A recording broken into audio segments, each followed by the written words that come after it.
Hello! Welcome everyone, welcome! Welcome Navchak, welcome Progs, welcome Rospakego, welcome Thorgan, welcome Borbfan. Hope you're all doing well.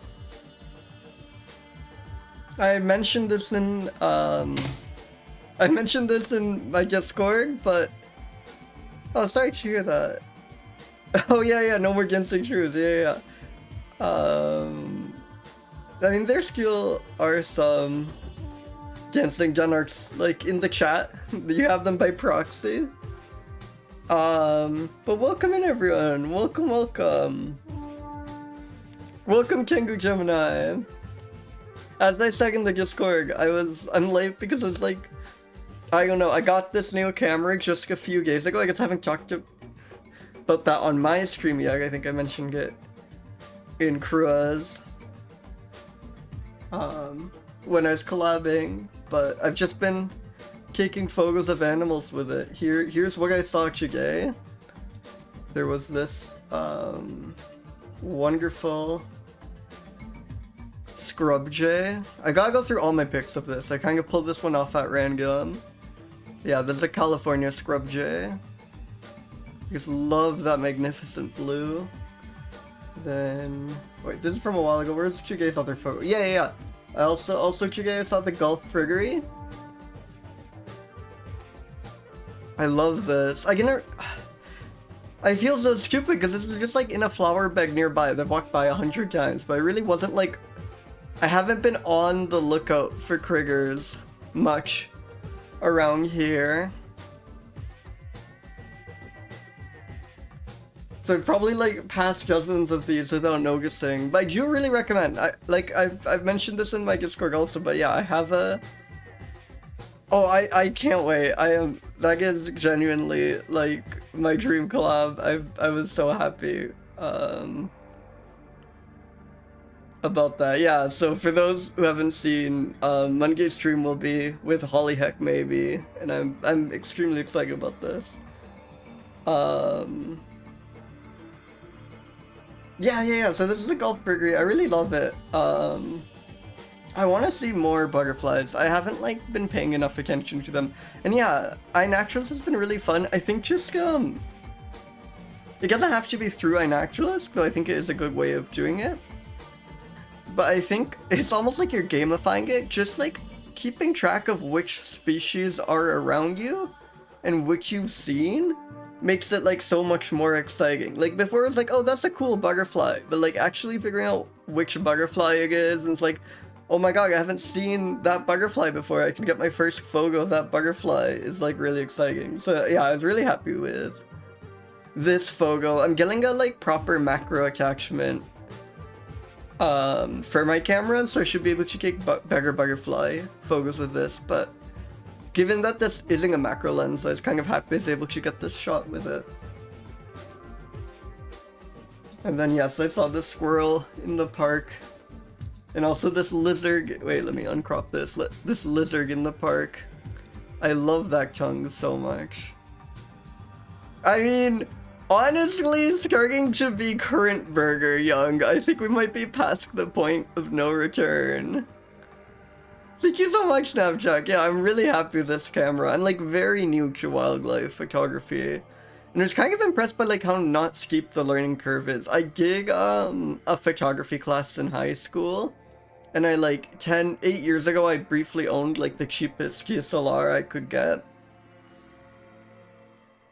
So I have a little bit of experience with it, but really not much. It's an expensive hobby, unfortunately, especially like the camera I went for, I got all used, and it still was like the most money I have ever spent on something that's not a computer. But you know, there's a lot of entry-level options that are gonna like still be able to do many things your like phone camera cannot, and even just your phone camera. Phone cameras are really good these days. It's a very fun hobby. I really recommend like taking pictures of critters you see. It has genuinely been like the most fun I've been having in ages. Yeah, thank you so much. That's incredibly kind. So yeah, that's what I wanna say. Hey, welcome Jam, welcome, and yeah, collab with Holly.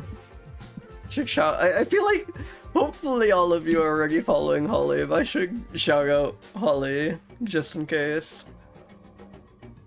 And yeah, I think that's about. Oh yeah, and art. Incredibly good art. Posted by Jam in anticipation of the collab. I cannot. I need to get better. I should just like drag images in. I wonder how easy it is to drag something. Okay, I'm gonna in real time figure out how to do things in OBS. But yeah, I love this so much. The like the animation is incredible here. Holly is like well, I don't wanna gush, but Holly is like I think maybe the like single biggest inspiration on this channel, and like one of the best streamers, just I think period, like one of the best people at streaming, maybe the best. But yeah.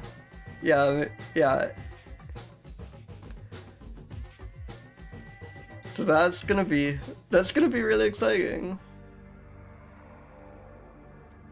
Anyways, I think that's all I have. And yeah, again, thank you so much, Jam Hongo, for this art. It is just, I love this animation style. I was talking about how it like feels like kind of paper craft, like one of those like stop motion things. I just think it's wonderful.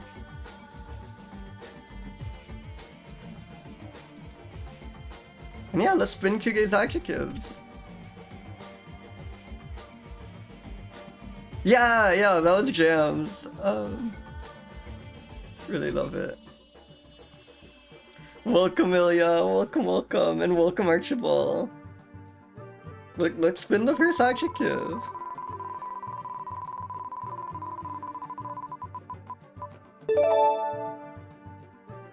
Enlightened? I feel like some of those might be on the wheel already. I've thought about doing themed adjectives, but I think the adjectives have to be random. Like on Halloween, I had a like wheel of like, I don't know, 20 or so. Yeah, and Lycan's really strong.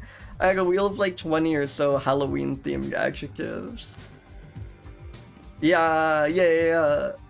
I have professed how I think orangutans just look like the wisest creature in existence.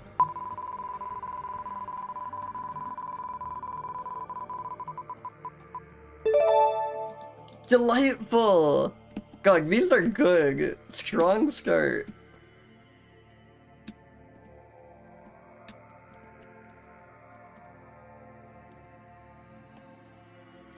Wait, my like tabbing is going messed up.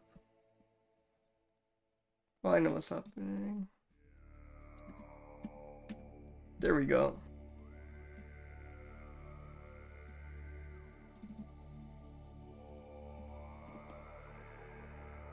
These are just creature theme.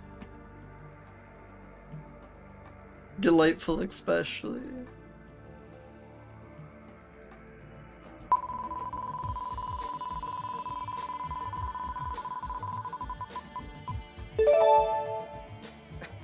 Having delightful, enlightening, and spectacular. Insane. Like, normally we get, you know, like, bumpy or...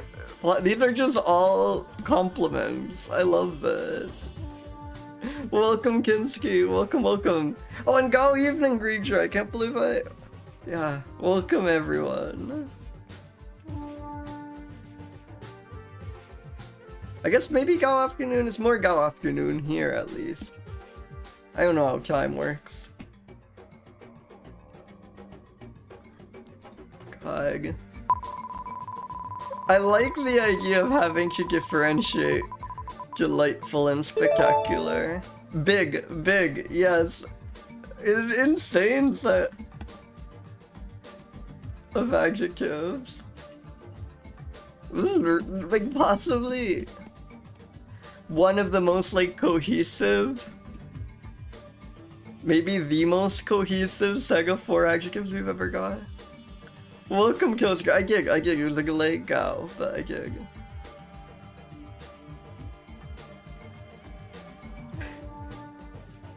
Yeah, these are quite creature cogig.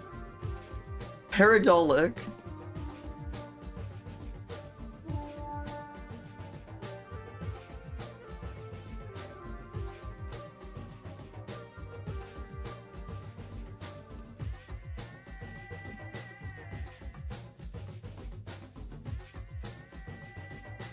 And I guess let's spin our first mammal.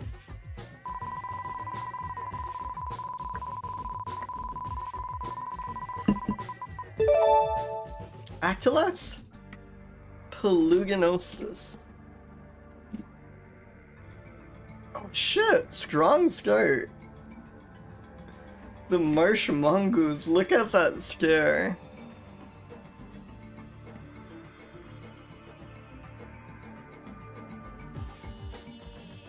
Primarily a solitary species.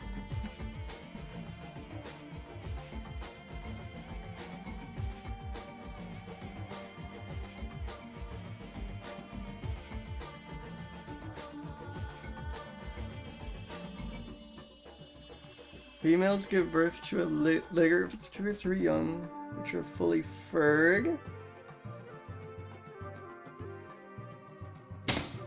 When the mongooses psychic prey in the water, they swam or walked towards it using their digits to seek out, but kept their heads above water. Using their digits to seek out, so it's like they're like just blindly feeling around in the dark, I guess.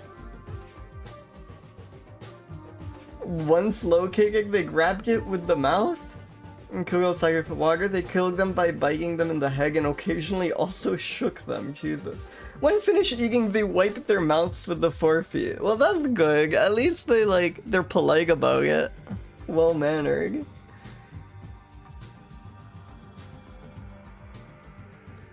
Marsh mongooses were observed while carrying mud crabs ashore. Huh.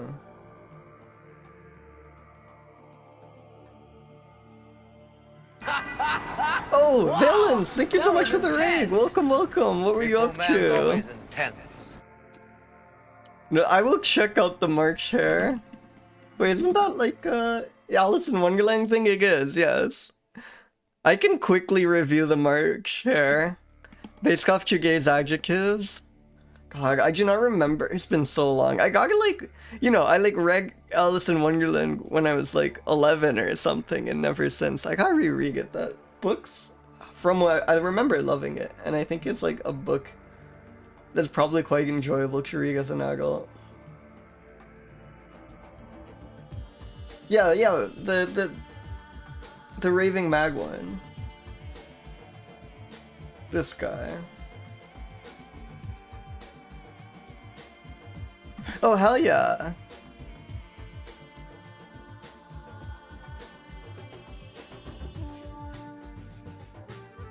I hope you had a great stream, and of course, if you have places to be, feel free to rag and run, any of you. But thank you so much for the rag, really appreciate it. I think March Hare, well, any Alice in Wonderland thing, that like is kind of maxing out delightful as much as you can. Big, it's like on the low. I mean, it's huge for a hare, I guess. It's like, isn't it like the size of the other characters? Isn't this like kind of anthropomorphized? So maybe it's actually fairly big. Spectacular, it does okay, but I don't think it's nearly as spectacular as it is delightful. Enlightened? Thank you, Valence. You are all captive here.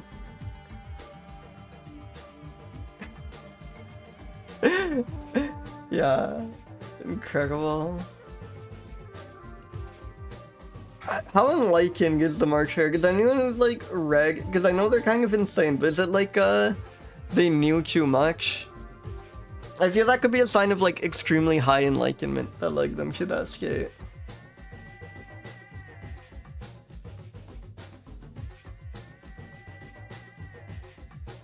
Yeah. So yeah, so for those who just came, I'm Young. I'm reviewing every mammal. We just rolled the first mammal of the stream, which is marsh mongoose, which apparently kills frogs and rodents in like horrific fashion, but then it does wipe their mouth after it's done eating them. This thing keeps coming up on like mongoose and like ferret articles. They're always like killing things and breaking things by throwing them backwards between the legs. Like this like almost exact sentence, just possibly with something else here, I've seen like 3 or 4 times. Like strange. Very like American football.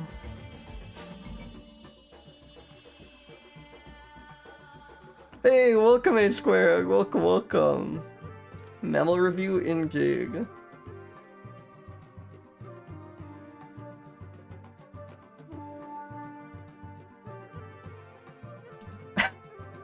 Oh, hell yeah.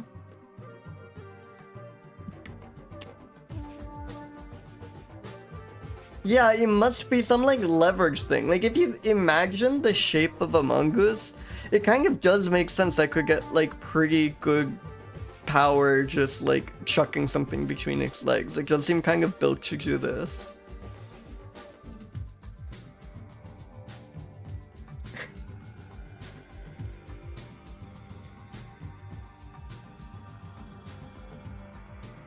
Oh, scary guy.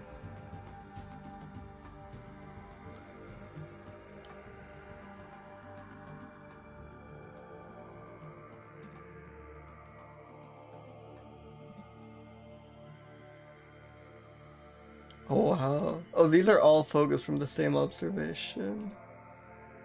I love this portrait.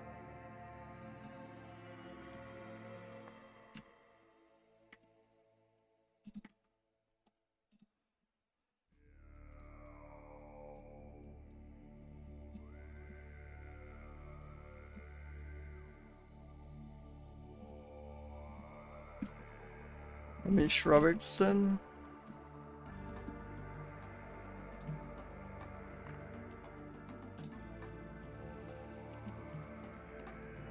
Let's read a bit more about the marsh mongoose.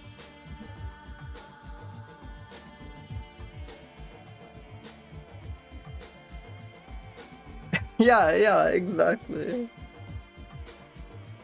Oh, that is where Maga the Haggard. Yeah, right. The classic. They all had mercury poisoning because that was like somehow used in haberdashery. Is that the word? Wait, why is there like no information on GBIF? We might just be stuck with what was on Wikipedia.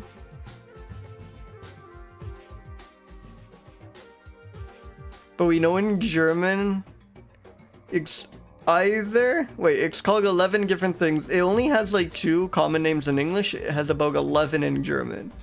It is sometimes the Sumpfmangusk, sometimes the Sumpfichtnumen, Neumann, sometimes the Wassermangusk, 1 word or 2, and sometimes the Sumpfmangus, 1 word.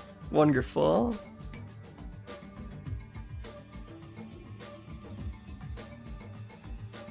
I mean, the like cleaning his face after it devours its prey, that's quite enlightened. It's onto something. It knows about like hygiene.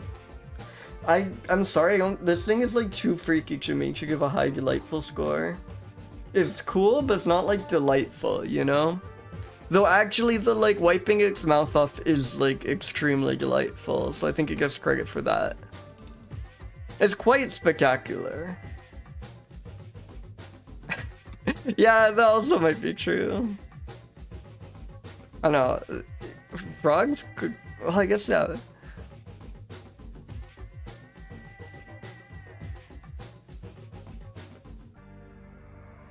God, is it... I don't know what scale to use for big. Like, bigger... Most mammals are rodents, so to me this thing is big.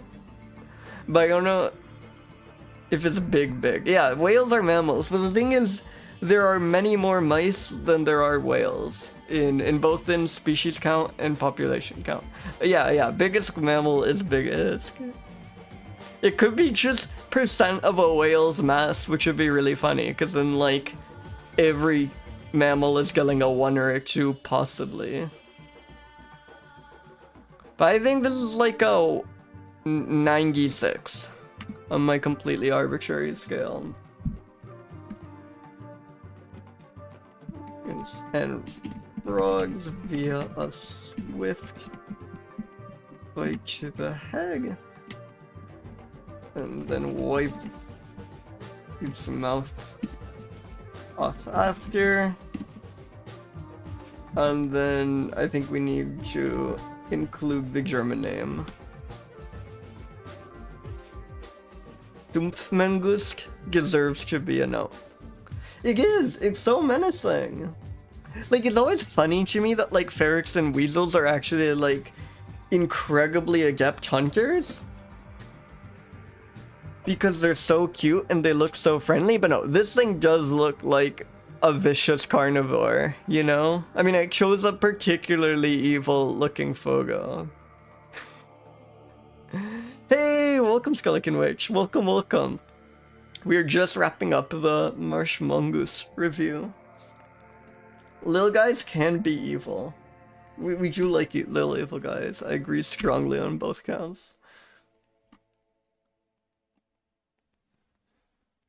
Humans definitely big. But like I would think like 170s maybe. 160s, 170s.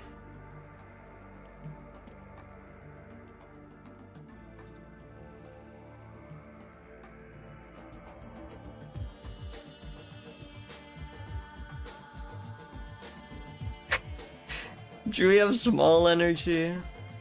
Some humans definitely do. Humanity as a whole.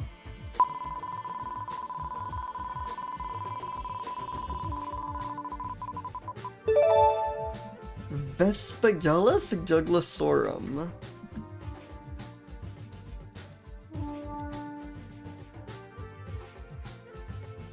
Yeah, I can see where you're coming from. I'm not sure I agree. But it's an interesting take.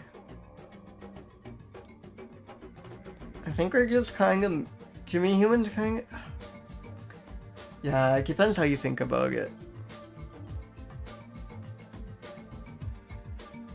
Like, we're just so default to me. It's hard for human not to give extremely medium energy. It could be anything, yeah.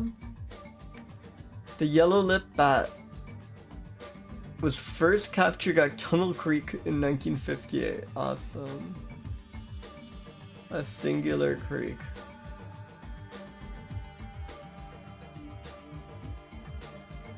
Yeah, I've been calculating before, but I still think it'd be very... Everyone's gonna expect me to give like 1s and 250s to humans, depending on the category. I think it'd be really funny. Hey, thank you for the follow. I think it'd be really funny to just give like humans a bunch of just middling scores. Like, you know, they're a bit above average in this category, a bit below average in this category.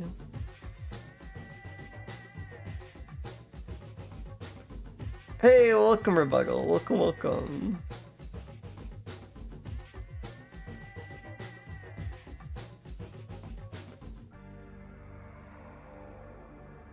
We should look for an image of this. His backs are like always surprisingly well photographed, but not this one. No photos of the yellow-lipped cave bat. On our naturalist at least. But we do have a stock photo, hell yeah. Thank you, Bruce Thompson. They do not have a playlist on the Batboy YouTube channel. Brutal.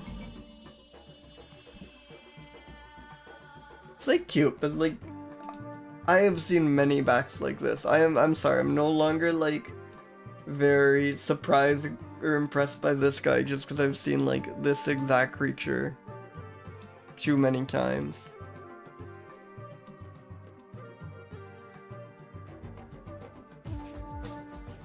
Yeah, no, the rolls have to be natural. They can't possibly have any control over any such thing. I'll roll human when I roll human, and I'm not gonna be expecting it, and it's gonna go crazy.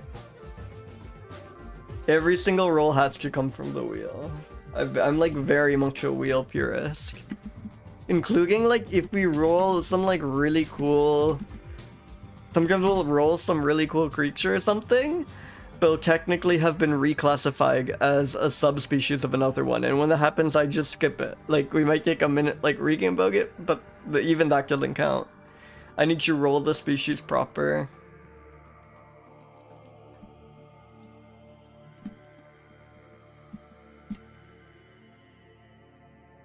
Let's read more about the yellow lip bat.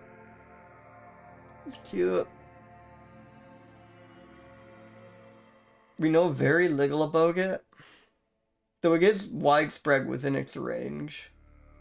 It has no known threatening factors. They're poorly scuggied.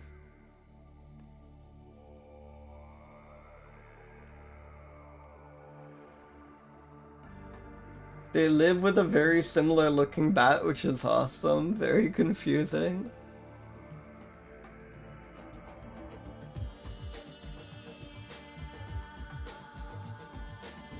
Hard to shoot. As they fly closer. Rebuttal, thank you so much for subscribing. Thank you. Oh my god.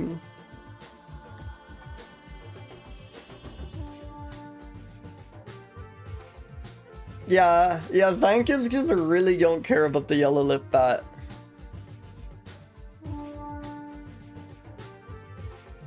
Whoa, it was discovered to host an unknown parasite. A new type of mite. They had a new type of mite that... Awesome.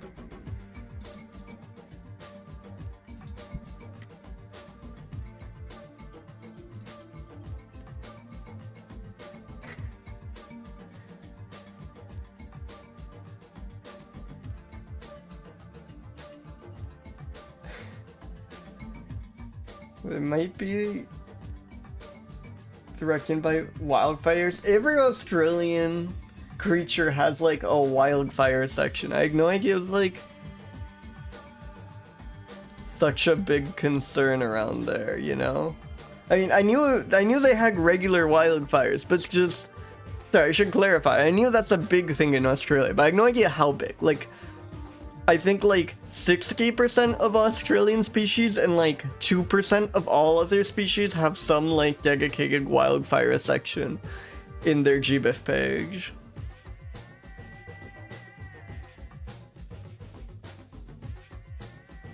But I also just wonder if there's some database that records how threatened every single species in Australia is by wildfire. And because GBIF is just like a research aggregator, it all appears there. They're like kind of enlightened because they're harder to hunt. They know to fly closer to the cliffs. I actually think they deserve like a fair amount of credit for that. Maybe even like a 171. It's quite delightful. I think this is exactly a high delightful, low spectacular score.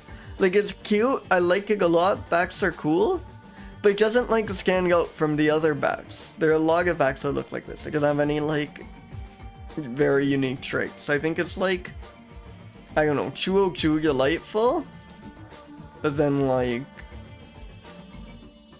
I mean, backs as a whole are skilled spectacular, so it doesn't do horribly there, but it's a pretty typical bat. Hey, thank you for the follow. Welcome.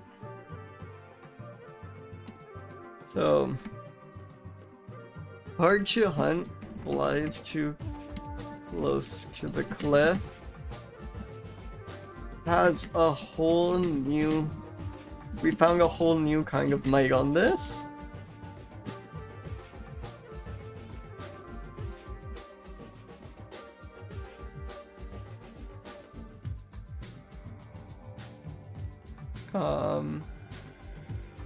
They're are a lot of these, but scientists don't really care about them, so there's not much we know. Hell yeah, yellow lip bat, let's go.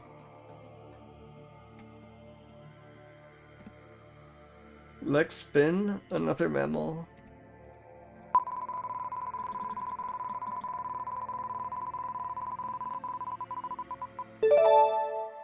Oh shit! Number 70!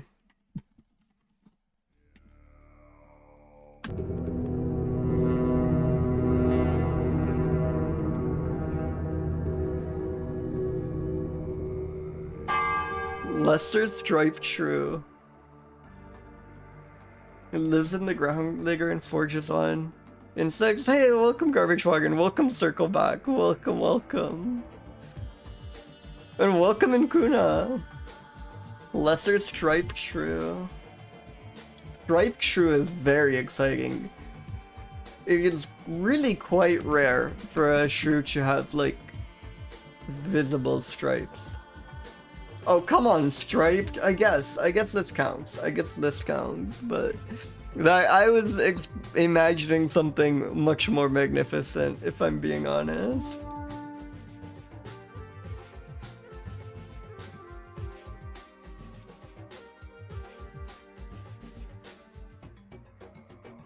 We have one. Unfortunately, I think this shrew might be passed.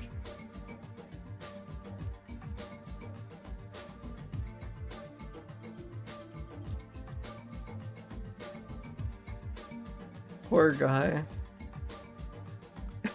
sorry for the shrew jump scare. And welcome Pink Honeybug. Welcome, welcome. Yeah, one stripe that's like dark brown on like moderately less dark brown is like about the lamest thing it could have been, but hey, a stripe's a stripe, you know?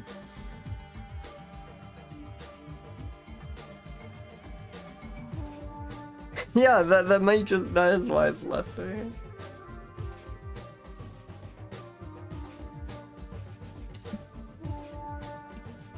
Let's read about these on GBIF.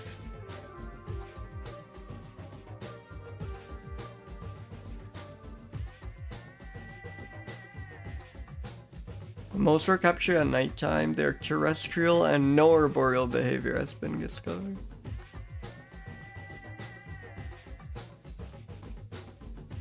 Large distribution. Eats bugs. Whoa, actually, it has black dorsal stripes that is less conspicuous than in the Gregor stripe, true. Like, it is genuinely just a less impressive stripe than the Gregor stripe, true stripe. That is so sad. I think it is still lesser because it's smaller, though they do actually look. Like here, our shrew is number 5, the Gregor is number 4. It is slightly bigger. Like Gregor and Lesser, I think in taxonomy terms almost always refer to the size of the animal, but that would be extremely funny.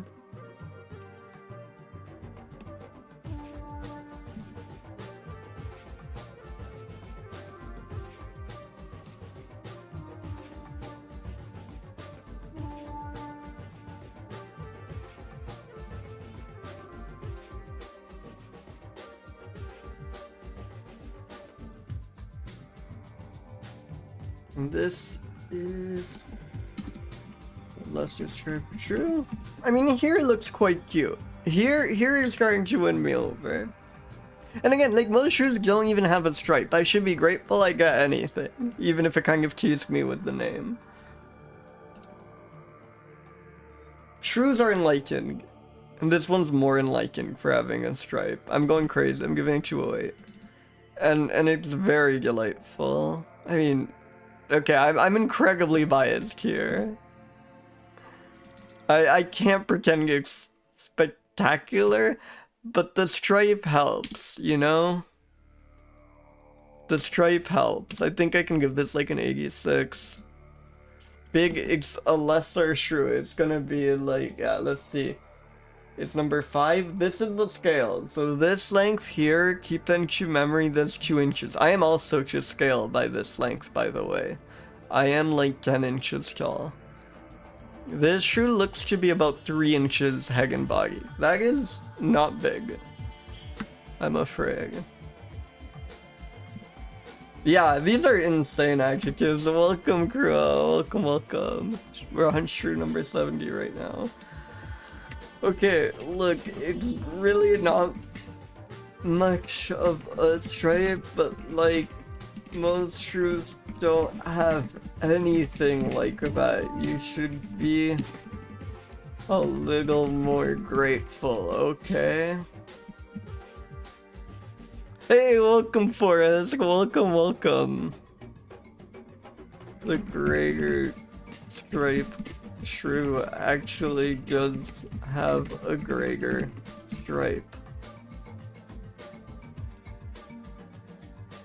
Excellent.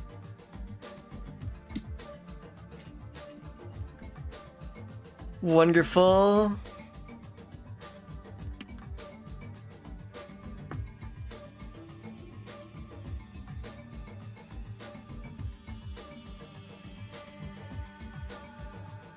Let's spin another mammal.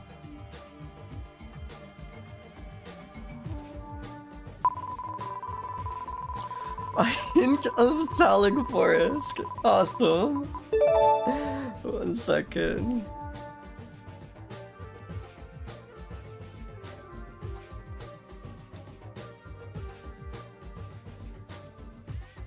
Hey, enjoy your non-racist peanut forest.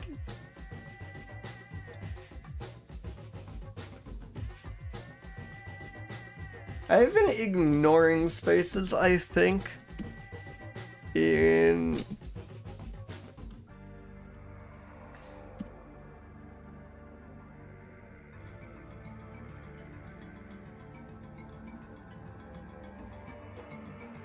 in alphabetization, but that's kind of wrong, right? You should have spaces. Have I even been doing that? I'm actually not sure I've been doing that. I should put this... I should get alphabetized properly and have space. I think it'll go here then. There we go.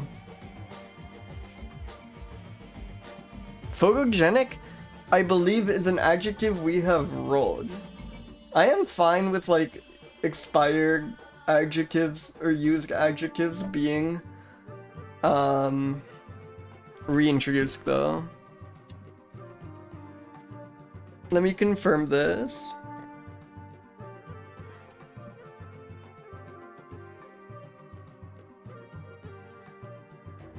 Yeah, wait. Yeah, see, photogenic, which was an eerie gray submission. So it's actually a user submitted one that has been rolled before. I think this is quite recent. Like, I think this was one of the last 4 or 5.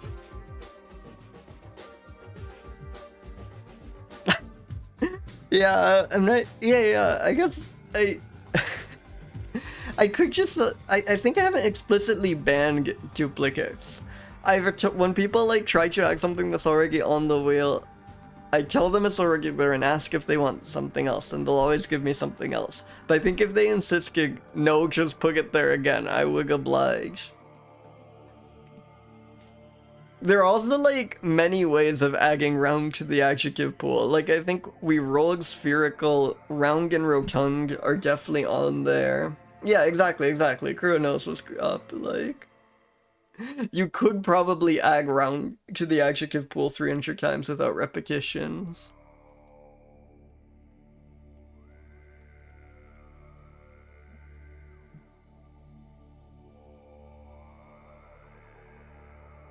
Oh, that would be fun, yeah.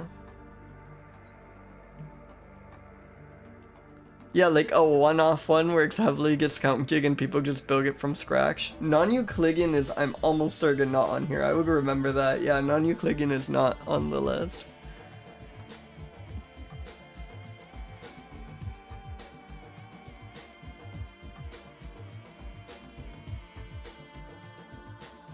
Oh yeah, so Lex.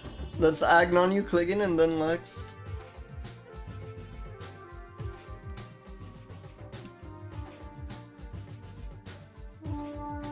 Let's review my Yogus californicus. Also Euclidean. Do you want me to ag the word I'm gonna ag the word Euclidean on the assumption that is what you mean. But I guess if you insist, I could make it also Euclidean. And 2 years ago when we rolled that adjective, we will all be very confused. Yes, exclamation mark adjectives. It like, I update at the end of every stream, so I won't have like Shige's additions and removals.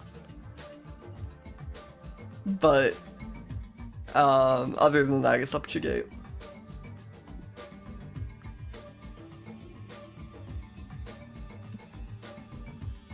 The Western Redback Vole. I love a vole. Look at how round they are. Isn't this awesome? It's like, what if you took a rat and make it like a beggar shape, you know? That's my elevator pitch for voles. Like, look at that.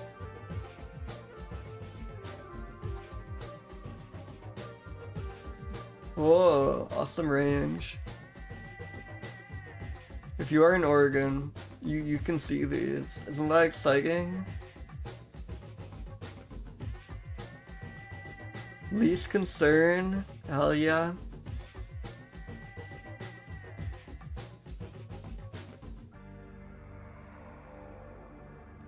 Eats mostly mushrooms, mostly spends its time underground, which might make seeing it a bit hard.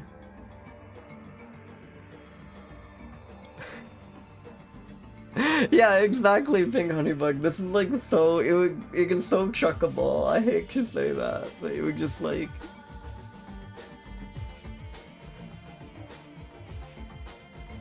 God, look at that, such a cute creature. I think it's like a bit big for that. It is squaring. But I don't know, maybe I'm getting a bad sense of scale. Maybe this is actually quite small. Yeah, no, it's like 6 inches. This is not fitting in my mouth. Gill issue.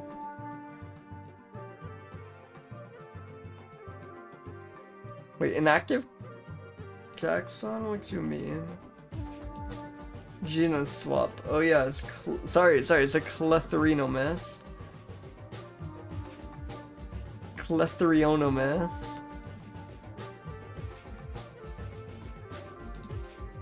Wow.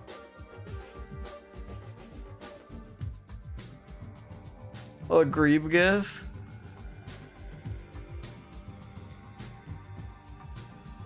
Oh yeah, these guys! I mean, I knew grebes look like that, and I've seen bergs do this before, and they must have been grebes. Sorry, a brief grebe intermission.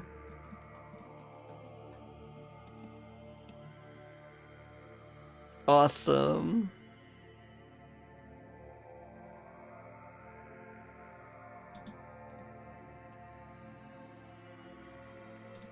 Look at this critter!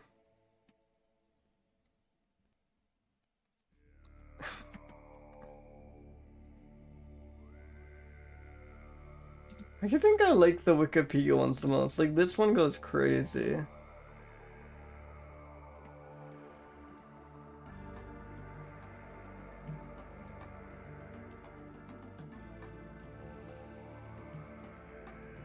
Look at that pose.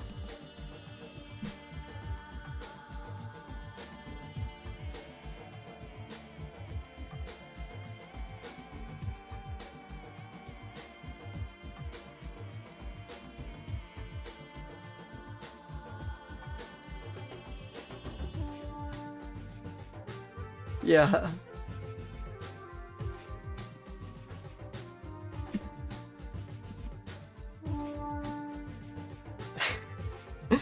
Oh, we can't abuse the full art. It has to be rare. It gets tempting, but it has to be, like, we have 2 of them so far ever.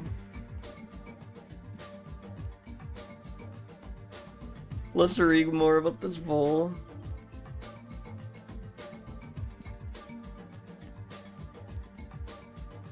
Oh hell yeah! Is this the next album for us?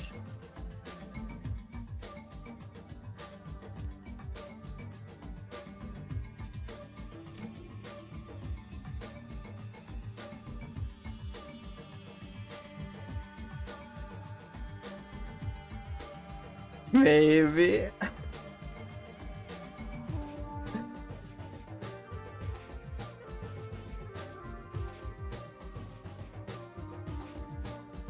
Holy shit, wait, Forrest, how long have you always had this emote?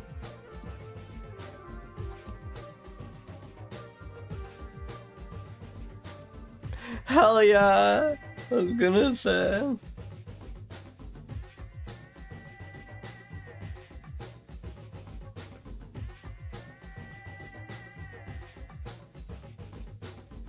Awesome, no information on GBIF again. Just have the Wikipedia stuff.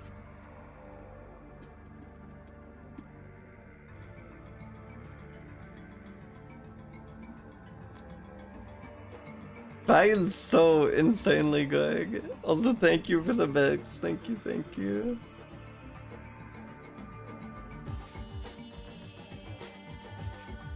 It lives in coniferous forest and it's underground. Is there anything else to write about it?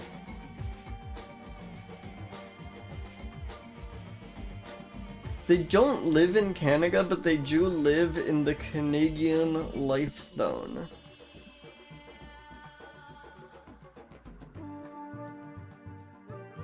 What does that mean? Did you know Oregon had a Canadian zone? A Canadian life zone?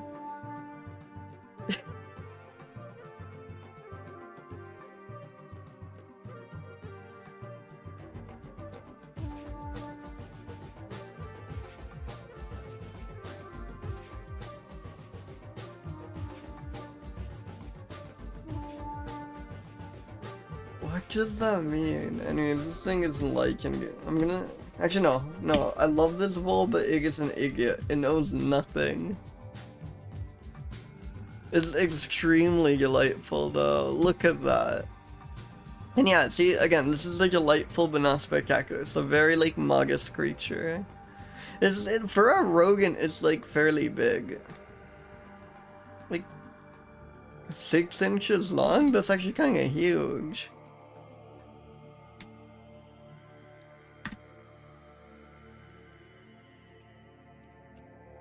Lives in the Canadian zone, but not in Canada.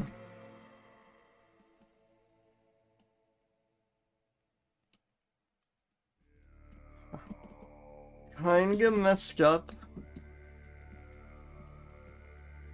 that they called this californicus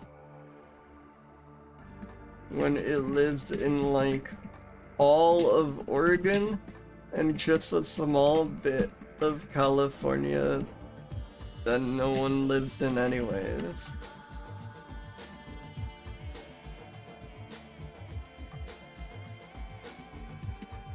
Oh yeah, Western Rigback bull.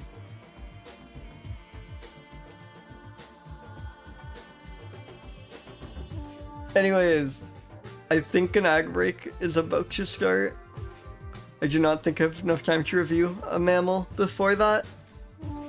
So maybe I'll just run that now and have a quick snack and be back in like 4 minutes. See you all soon.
Hey, welcome back everyone. Welcome, welcome.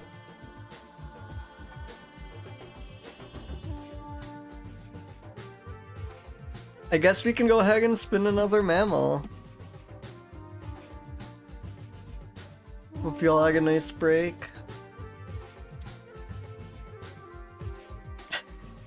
It is luminary charism. You're so right. We should all be nice to Bep.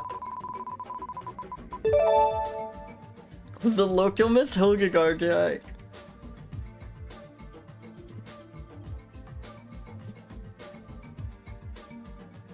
Hilgegarg's broad-headed mouse?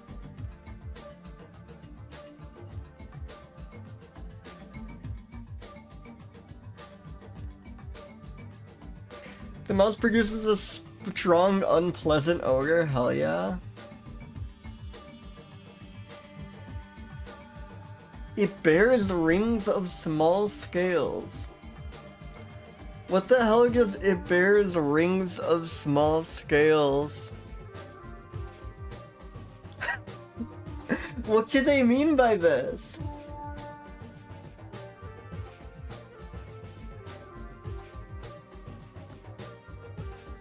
It bears rings of small scales.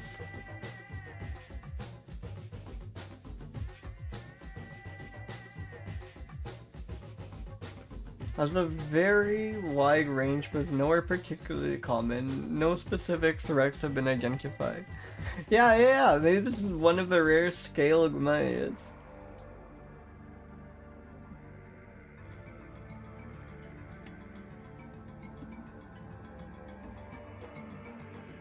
Wait, they tried to hide the funny name from us. An actualist calls this Hilgegarg's broad-headed skink mouse.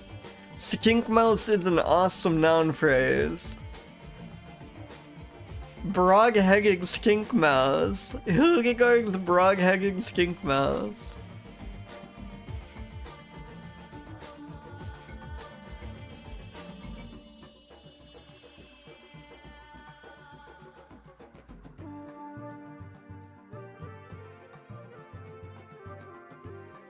We do have like some gag specimens. We are in Gibe French very briefly. And there's no illustrations, you might actually have to go with this specimen.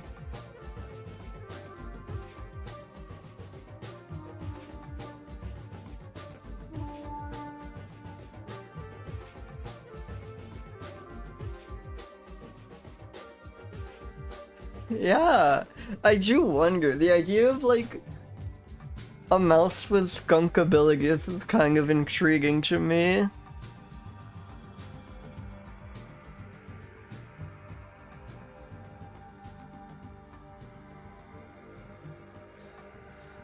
Very closely allied with Zyligomis shortridgei.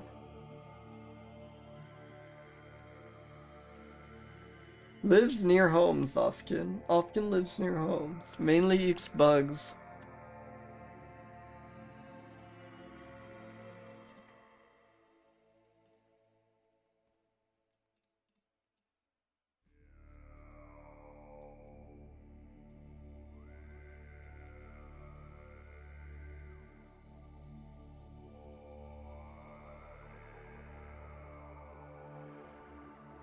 Yeah, it's messed up. But you could say it's like quite... It wasn't particularly common within that range anyway. It's like... spread out sparsely, kind of.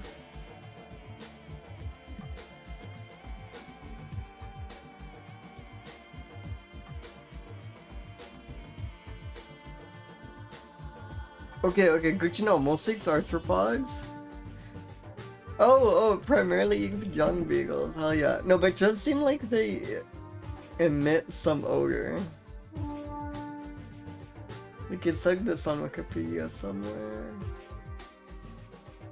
Yeah, the mouse produces a strong and pleasant odor. I mean, that's kind of smart of it, but I don't know. It's also just a skink mouse. I don't know how much credit we can give. Sorry, the Broghagging skink mouse, I hate, like, I hate to say it. But you know, it is kind of spectacular though, it's neat that it can do that. Big? I think I'm like, this is like a 50.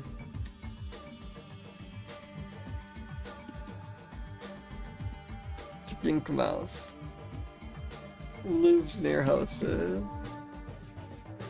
Sorry to hear about your internet, but thanks for stopping by, Kingu. Thank you. I forgot one.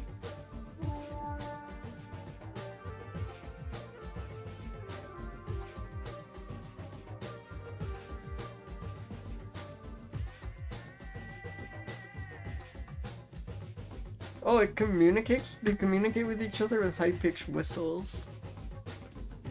Hell yeah.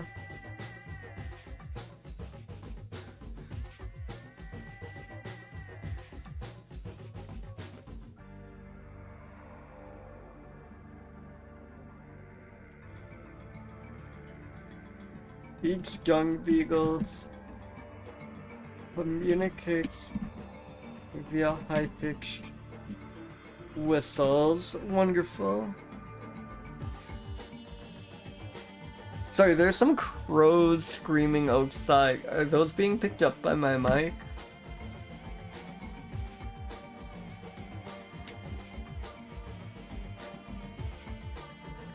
Because I can close my window if so. Okay, awesome. Noise suppression is like insane. They're like going crazy. Oh yeah, crew, I think it's like crow mating season. The crows around here have just been everywhere, frenzied, like non-stop. My like bird friend was talking about this, how like they're noticing weird behavior.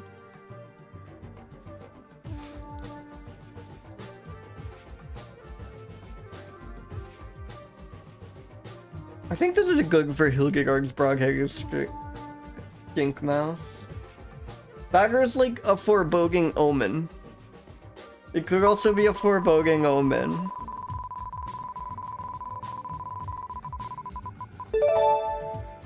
Pecari? Tajacu. Exciting name. Holy shit! What the hell is this thing? Just bizarre quilg pig. What the fuck? I love this guy. He has like a boar. I guess like a lot of boars are like kind of bristly, but look at this. This thing is like a porcupine almost. This guy rules. Hey, welcome Nimmernimin. Let's go pig thing. Well, this thing has a huge range. This thing's everywhere. These are in America. Just barely, but yes, you can find these in the United States. They're commonly referred to as the javelina, the sino, the tajacu, or the bakiro. Also known as the muskog, and Trinidad is known as the quenk. Awesome. Not actually a pig is crazy, yeah. It's like... It's a Pecari, also known as skunk pigs. I think we have a second... No, they are swine. They are swine. They're not pig... Okay. Or swine. Swine, I guess, is more general. Like, the English word swine refers to the family Suidae, but these are not in. So they are pig-related, I guess. But not pigs, or maybe pigs. It's unclear what the word pig means. They have an urban legend. I'm very excited for this. The giant peccary. Hey, welcome Higo, welcome, welcome. We are reviewing the peccary, the collared peccary. Look at this, look at this. These are awesome. Look at that trot, look at that smile. Look at how pleased this pig is. Or this pig-like creature that is maybe not actually a pig. Again, absolutely my favorite roles are like a kind of animal I did not know existed. You want the Pueblo drinking vessel. Like, it's kind of awesome. Oh, can we watch the Pecari footage?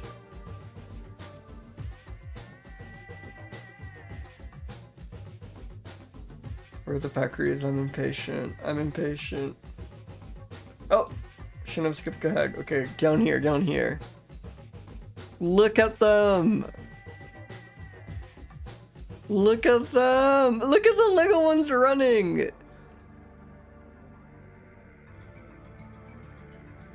Could you imagine just like looking out your window and there's just a pack of these running by? That's the one that's lagging behind here.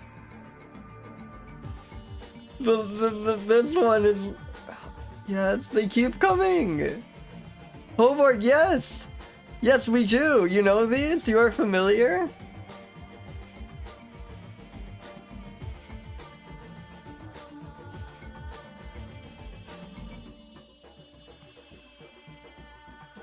I think that was one of the common names.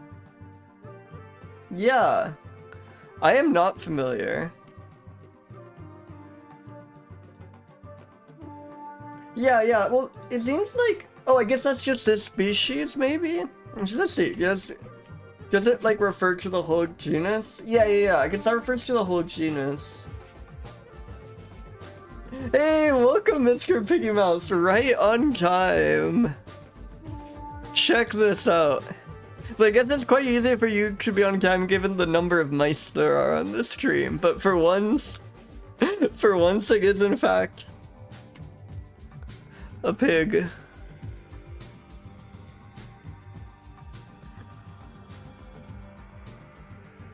Well, awesome teeth situation.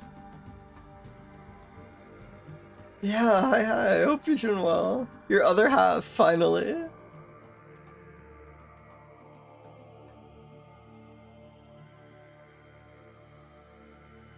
Whoa. There are all these rumors about the bigger, taller Pecari. The locals kept talking about this. There is the urban legend of the giant Pecari. That's awesome.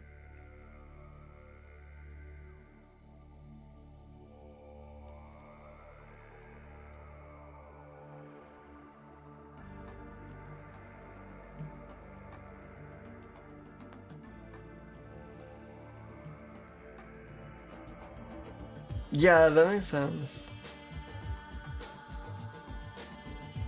They do scent mark? Hell yeah. They usually ignore humans? Hell yeah. Though they defend themselves with tusks if threatened. Yes, Amazonian people sometimes raise and tame juvenile collared Pecaries if they're encountered. Wait, are these the feral hogs from the meme? How do we know? I guess it's from a person. That's insane.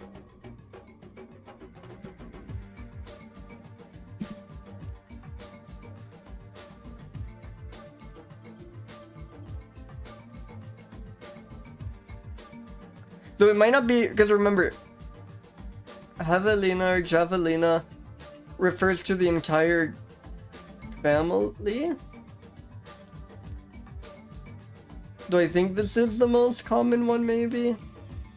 Actually, do any of the other ones even exist in the US? No! So if it was in the US, it was this species exactly. Oh shit.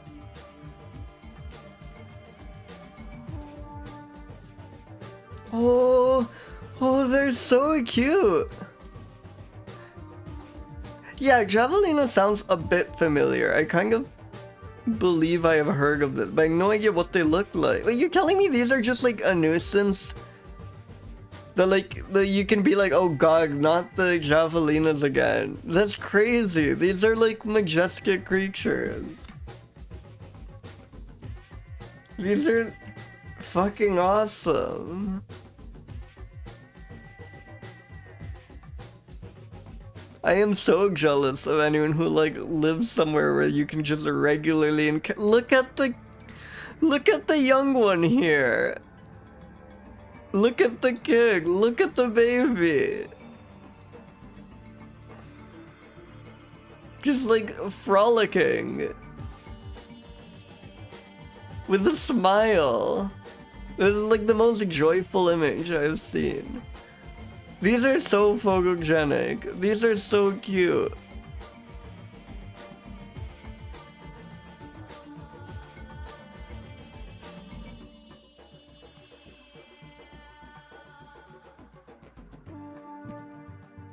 No, I'm on their side, Pink Honeybug. I'm sorry. I'm with them.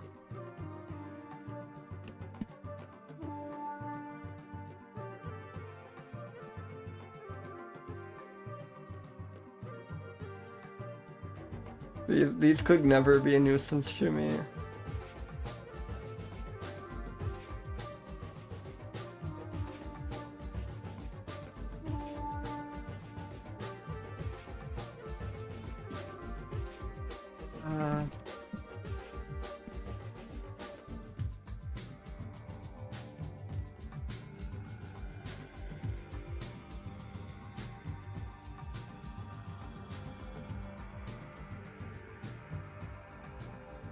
God, they look so enlightened. Okay, we should read more about this.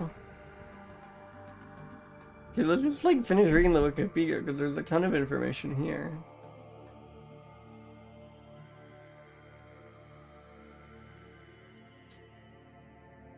They eat like everything, but mostly like plants. They're just opportunistic carnivores. They love eating tulips, hell yeah.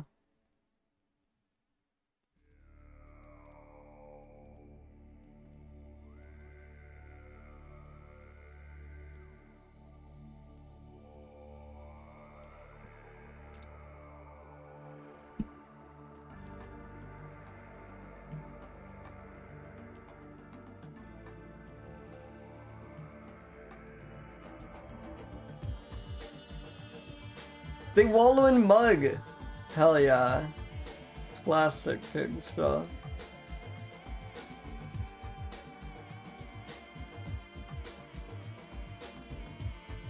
They appear to travel more in the early morning and late afternoon when the full herd is together. They hang out under logs, just like Mr. Pig.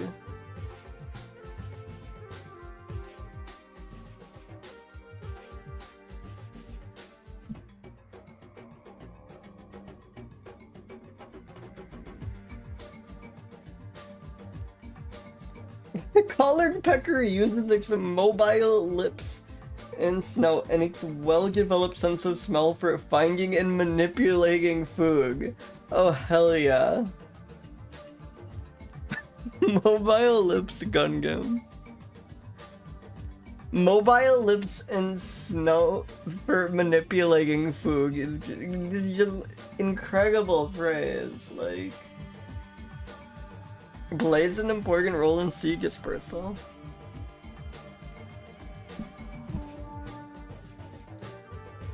Wow. This thing's enlightened as hell. I'm calling them all enlightened and I don't even care as they are. Delightful, like are you seeing these images?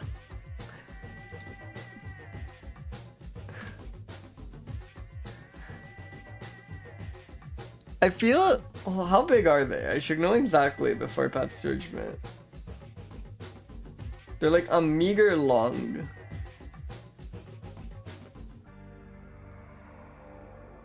And they did talk about the giant one. I'm giving these like 171 in big. Yeah. But remember, like on mammal scale, these are really quite large.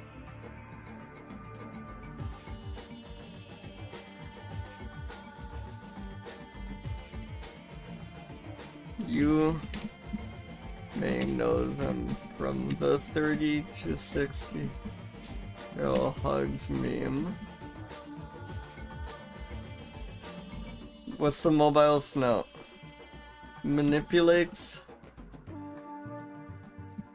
Oog with exmobile. Lips and snout. If pigs were porcupine.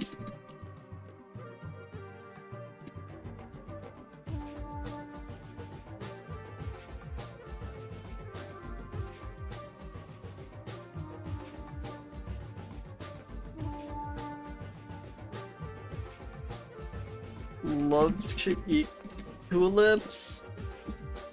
Wallows in mud.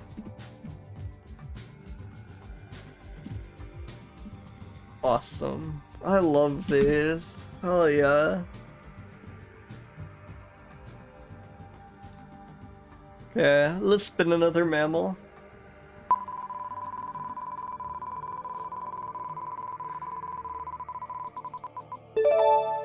Abrothrix andinus.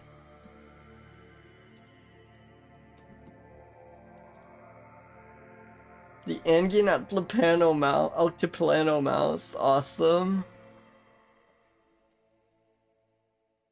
Active throughout the year, primarily eats small shrubs during the summer, but will gobble in insects during the winter. Abrothrix is insane. It's also insane that they just have this as the Wikipedia article name.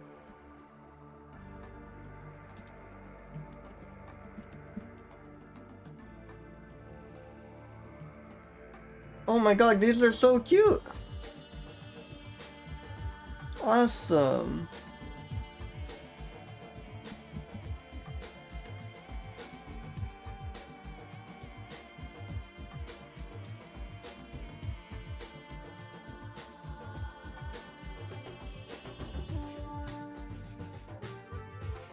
God, these are so good.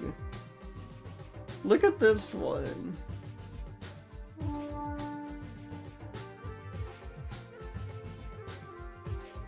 Hey, welcome Go Gabago Grow Gremlin, and welcome Gerbil Ninja. Welcome, welcome.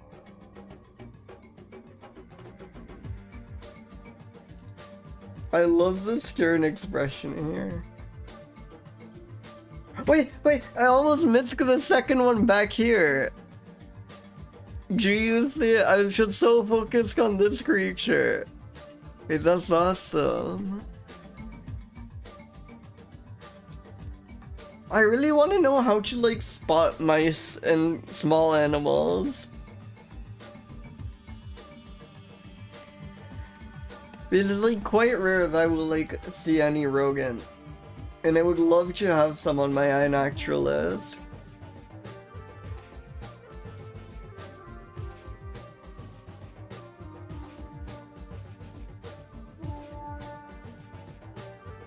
Hey, welcome Akumi, welcome, welcome.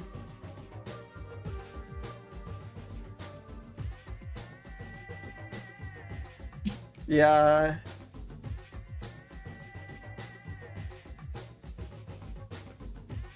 Hey, welcome Cube. We are currently reviewing the Anguin altiplano, something like that. Altiplano mouse.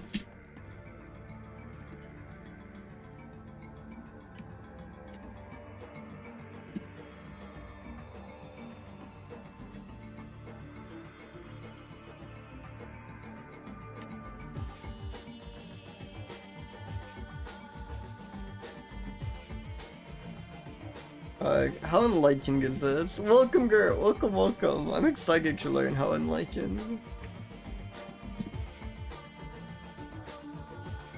Yeah, it was really hard to not like startle a rodent if you juice it. Good mammals, Chige. Really good, I think. Oh, Wobble Moog! 1 second. Do I remember how to do this?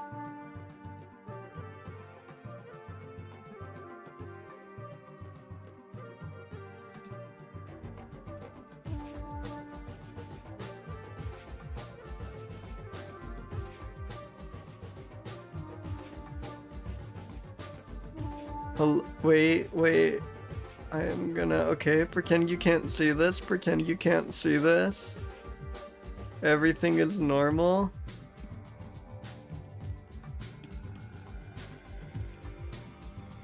There we go. Hell yeah. Long time no wobble. Let me move myself up a bit more. There we go. Yes, the woggle, the wobble toggle, the woggle.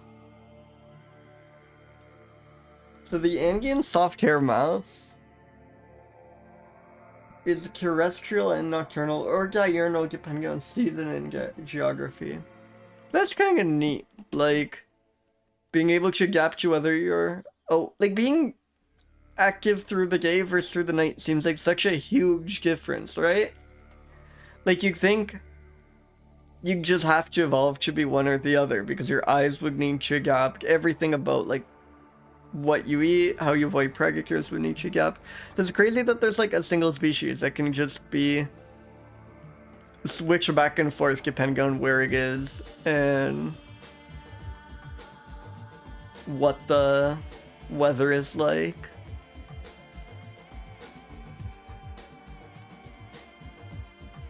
Taxonomy is poorly explored.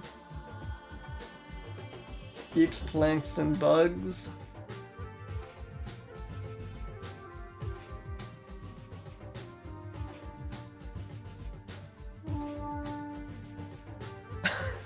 I hope you can get some rest, Rebuggle. I'm sorry. Yeah, that is true. I guess I do swap between being nocturnal and diurnal, so I can't really be that impressed. It looks wise. Yeah, I also did not get as much sleep as I would have liked to last night. But I'm like, you know, riding the sleep deprivation high. I'm probably gonna like crash in a few hours.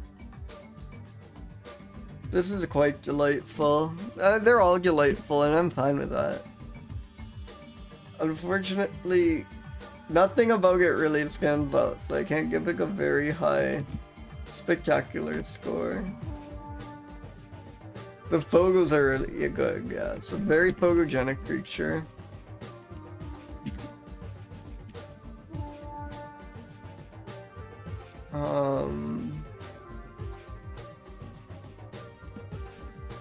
Eats plants and bugs.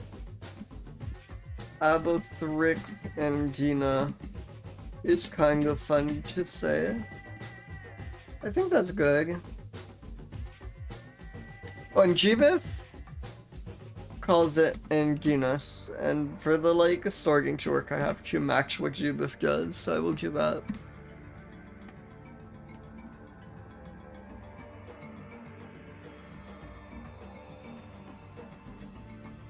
Alright, let's spin another mammal.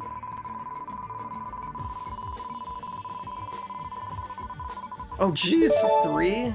I'm on like 6.5. I really can't complain. I'm very sorry to see that. So this is the straight earth mouse. This is the most straight mouse. This is the straight hetero mouse. It's kind of messed up. Like ortho is like Greek, I want to say, for straight, right? Hence like orthodontisk. So the genus is ortho and the species is hetero. It's very... The variable pocket gopher. Variable pocket gopher is an insane name. Oh wow, and its genus has been moved to Heterogeomys. Yeah, it's just a gap kid. Well, it is. Like, they range from 12 to 19 inches in length and 16 to 35 ounces. No, this is like the opposite of a gay mouse. Wait, the flicker photo.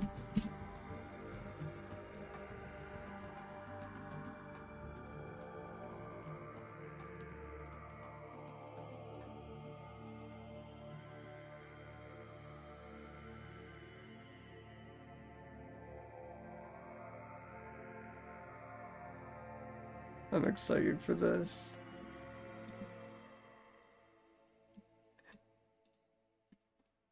Oh wow. Oh, that's awesome. It's so menacing.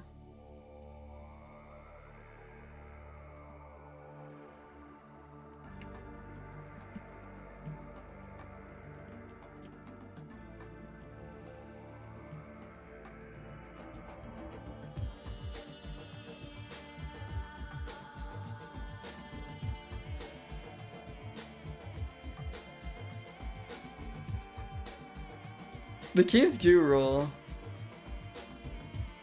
Yeah, these are just the keys.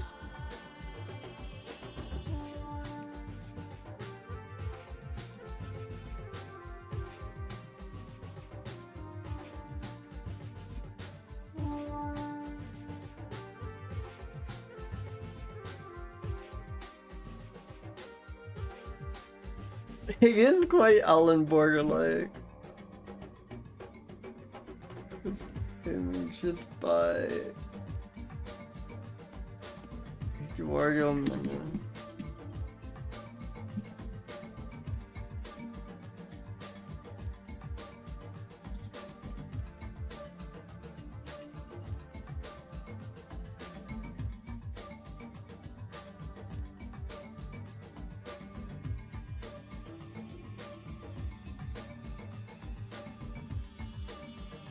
It's reckoned by habitat loss. Wait, this is not the right. Could not be matched to GBF backbone. Oh, they don't even realize.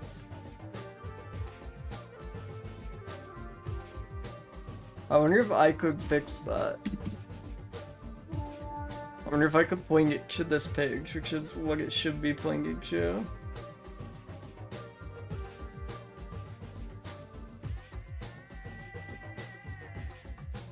Oh, but there's like no info on it anyways.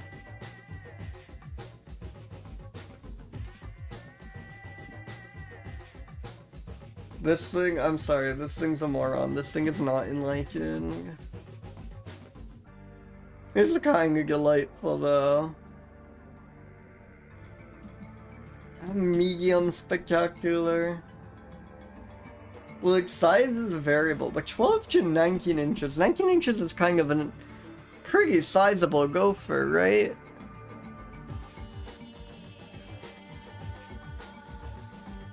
I think it's like definitely like 138. The strangest gopher. Variable pocket gopher is an insane name. Yeah, but big I'm doing absolutely here.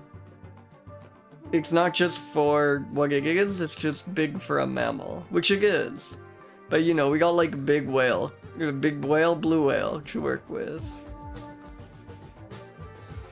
Also, I think like I've been in wobble mode for, I think that the game says 5 minutes and I've been here for like double that. So let me quickly unwobble.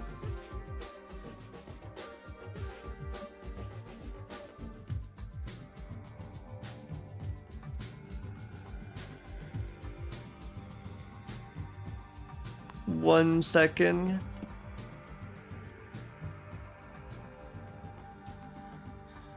Yeah, exactly.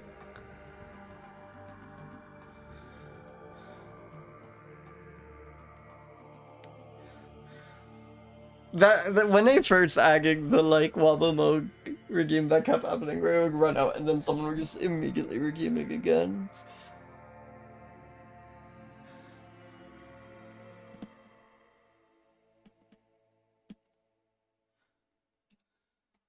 Incredible.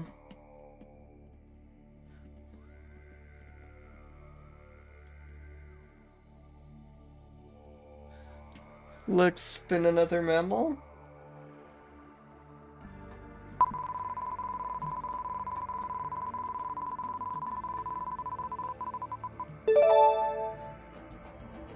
Sylvilagus. Wait, I think this is a rabbit.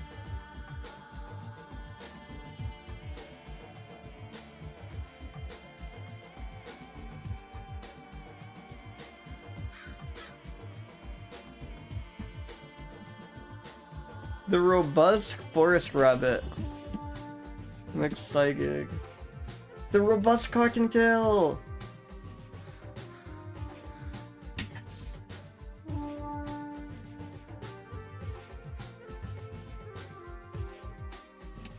Yes, a robust rabbit.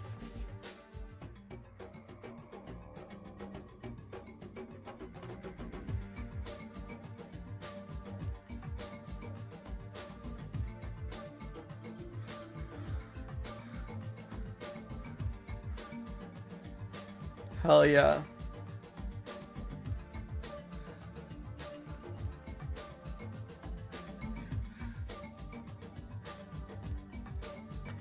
God, that thing is so good.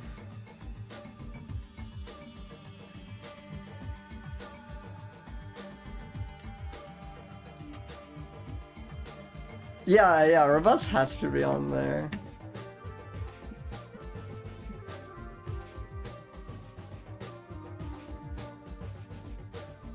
Yeah, a lot of the like more hair-like rabbits are so strange. Like this thing has the like beard thing going on and the big eyes. It's kind of, I love rabbits. This one's kind of creepy though. Oh wow, incredibly specific rabbit. You need to just be along this one river, I assume, or something like that. Inactive taxon? Oh, it's Inaculus classifies it as a subspecies. Wikipedia has it as a...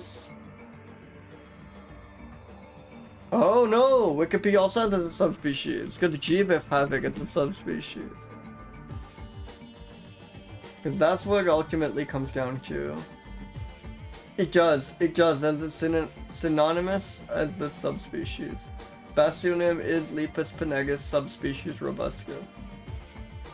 I think those are the species accepted, which is kind of confusing here.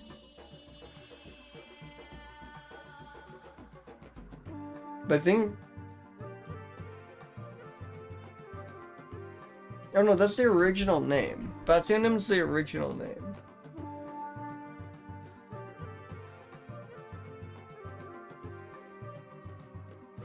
This is so confusing. Is this a species or not?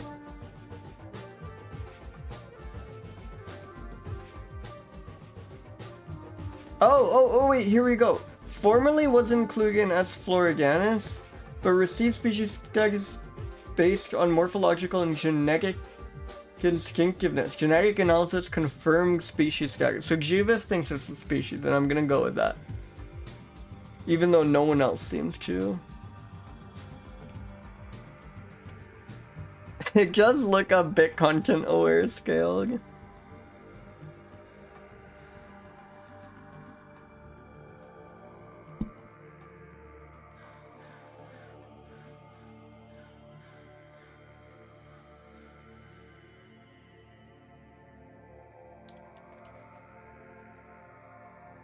Wow.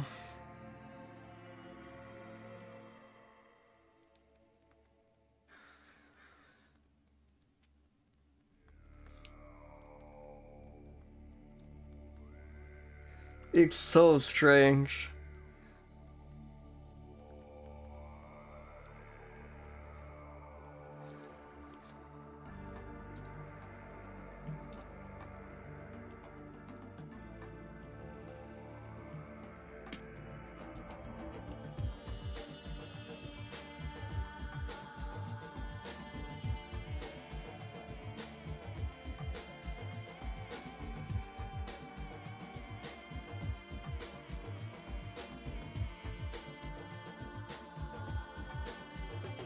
Yeah, it does seem very controversial, even from just what I've seen.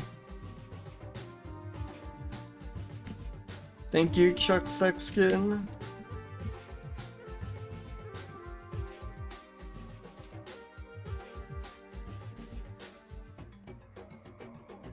But if it is a species, it'd be such a shame to miss it, so I think we should err on the cautious side and review it. And also, yeah, I'm just using GBIF as the ultimate arbiter.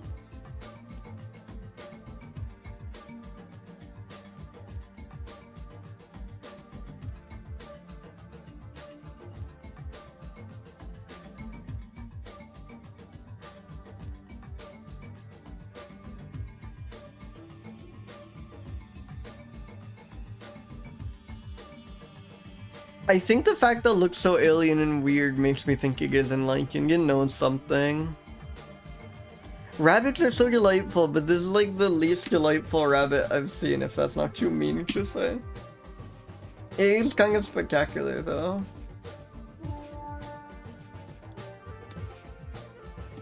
Like big for a rabbit. Weird little alien.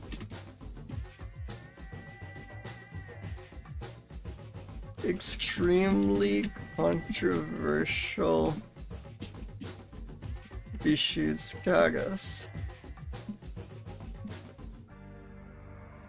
I think that's good. Spin another mammal.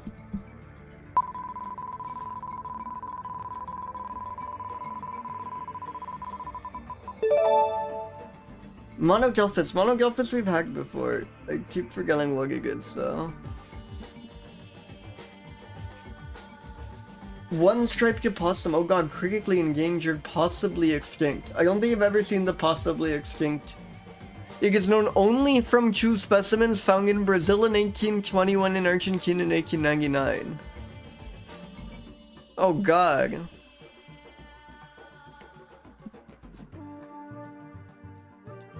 So I take it there aren't gonna be Inaculus pogus. That's insane. Could you imagine finding...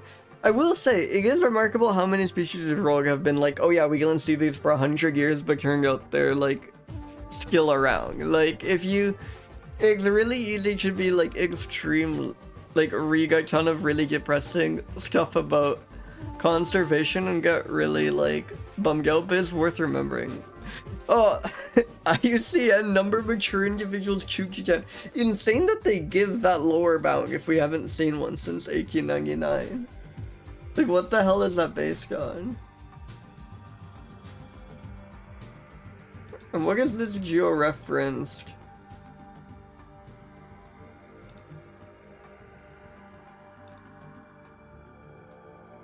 What is this occurrence? Oh, this occurrence preserved specimen. Seems like maybe it occurred once.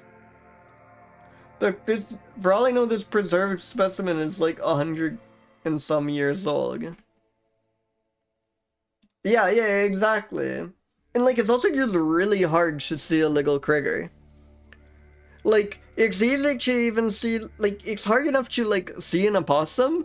It's extremely hard to, like, gag an opossum, or, like, to catch one. And, like, how else are you gonna know that you're dealing with, like, this guy and not this guy, you know?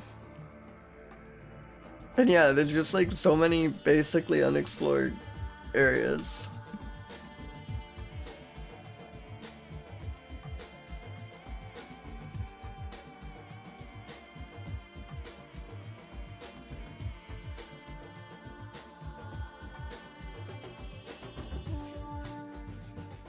I don't think it's like on this chart, annoyingly.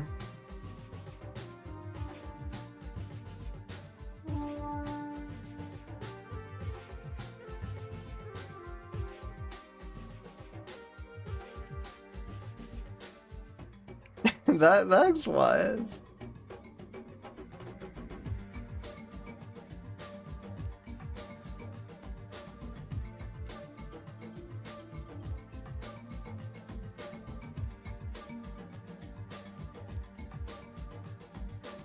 Hunting? Wait, there's a blog about these?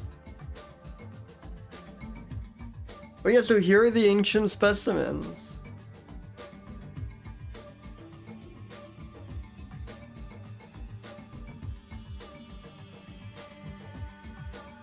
And we have like DNA testing them. We know these are in fact the same species.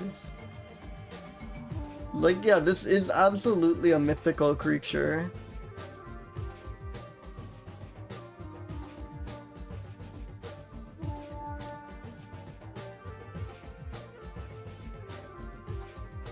Oh, I really hope these are still around.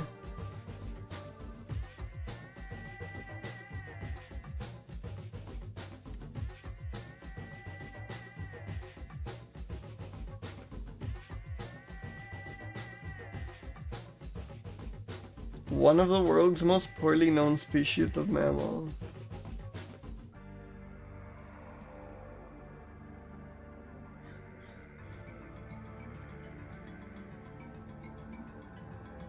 Is there...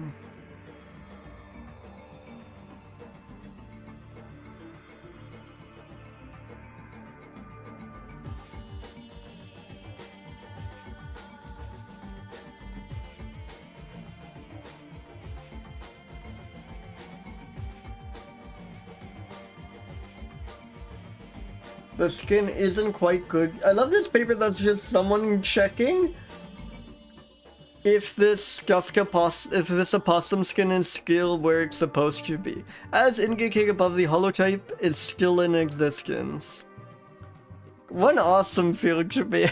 That's so wild that you could, yeah. Archiving is wild. It's kind of cool that we still have this one opossum skin from like 200 years ago or whatever. It's like a little over 100 years ago, but still.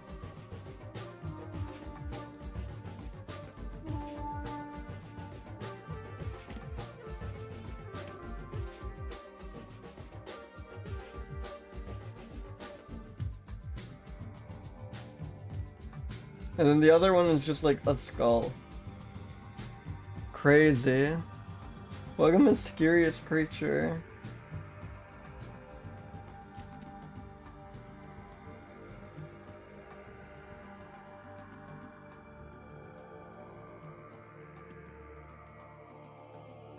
I feel like Jupiter's not gonna have much to say, because surely we can't really know anything about this creature.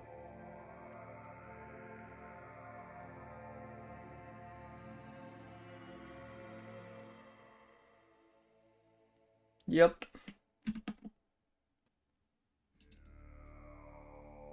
I mean, it's found a way to escape us, so maybe it's in lichen. I want to believe it's in lichen. I want to believe it's like living in some beautiful sanctuary.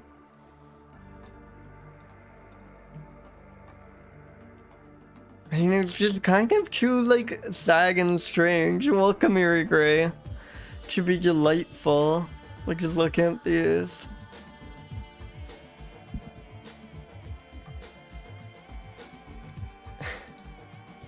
Yeah.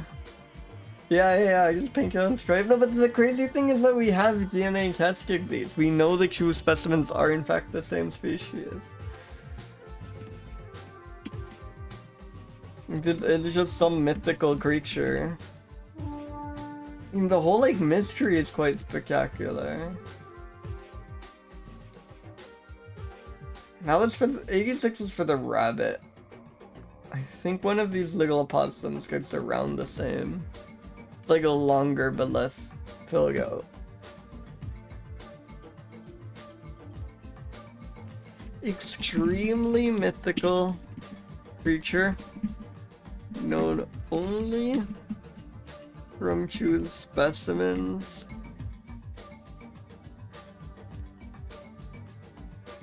Both from the 19th century.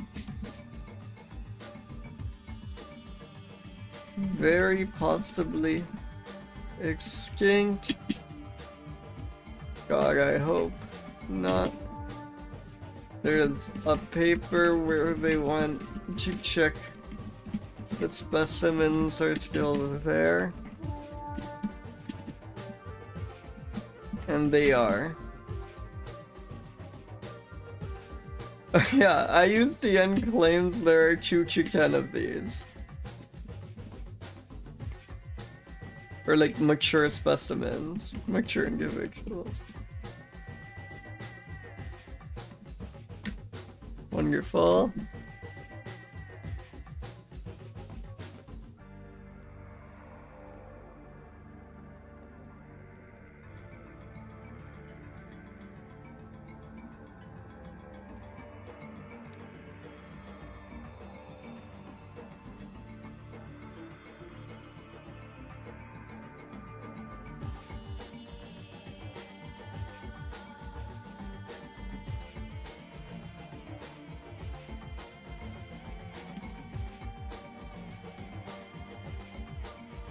Let's spin another mammal.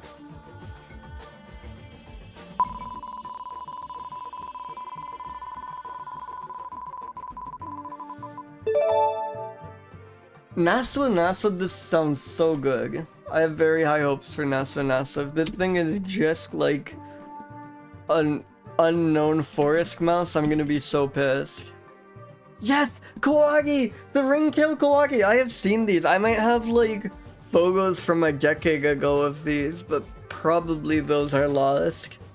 I'm pretty sure it's the ring-tailed Koagi exactly that I've seen and not another Koagi. Let's see that range. Oh yeah, very...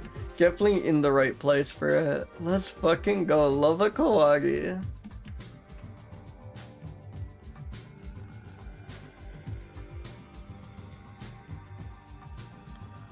The rings are only sometimes visible.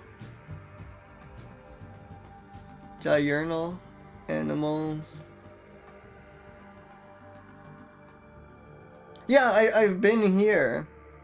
I probably saw these exact Koagis, because I think this was where, I think it was at Iguazu that I saw the Koagis. This is like the most incredible place on Earth, like, you have no idea. But, yeah. They, like, genuinely puts Niagara to shame, like, it was so good, so good.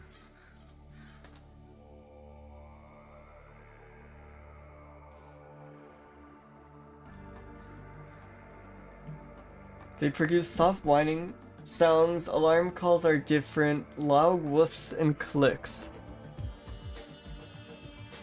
Well, there's this photo of Mama Koagi with babies, which is extremely cute. Koagi family. I feel like these are like very common, so I feel like we should be able to get some like good photos on an extra list. Oh, hell yeah. Look at that fierce creature. Ah, oh, this is really cute.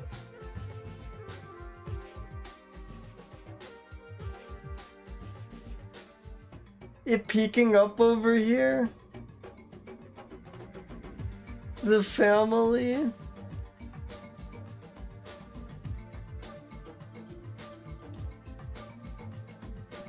God.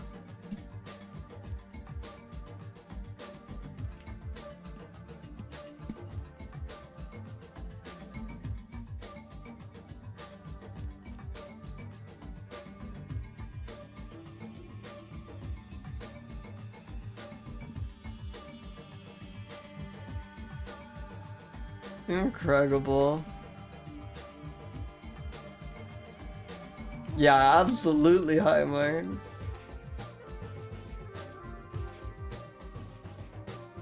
But they're like big on our scale. Like again, the typical like mammals like a rodent thing. They're not gonna get crazy high big, but they're gonna get bigger than average. I think this is gonna get like 140s maybe.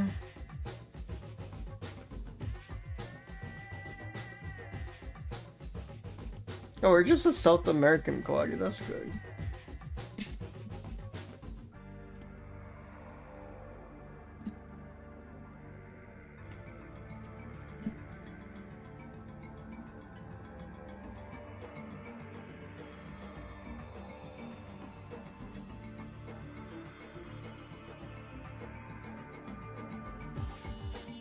But they're invasive in Europe? Holy shit! They're invasive in Europe. That's kind of awesome. That's such a strange animal to just be running around introduced to Europe. That's... what the hell? Pathway escape pet. Jesus.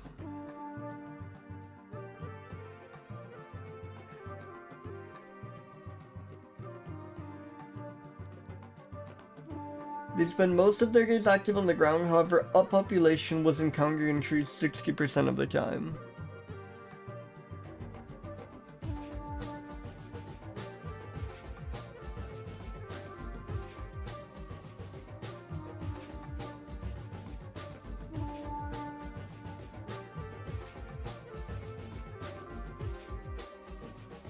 Wow.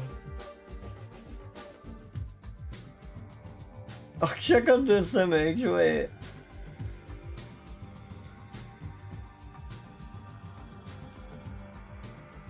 Look at this, look at this, look at the little guy! That has to be a juvenile, like, it's like way smaller than I remember.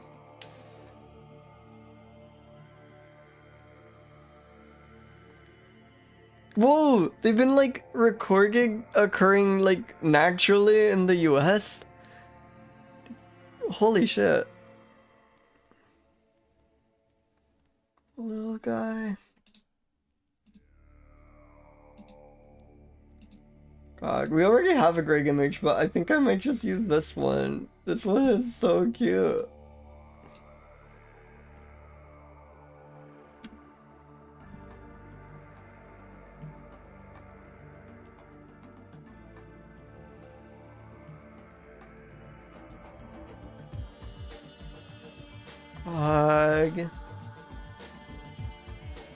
God, just incredible. What's the exhibition Gustavo Marino?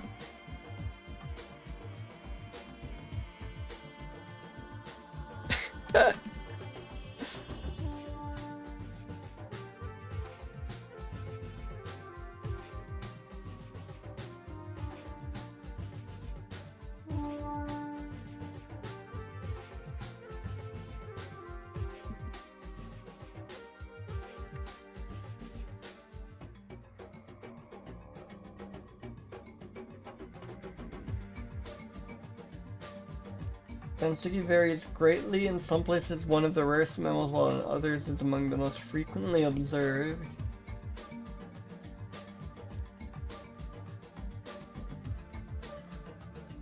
Eats fruits and bugs.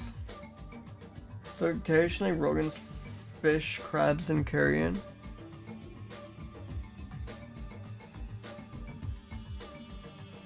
Oh god, the like moms kick up the kids so the gags don't eat them.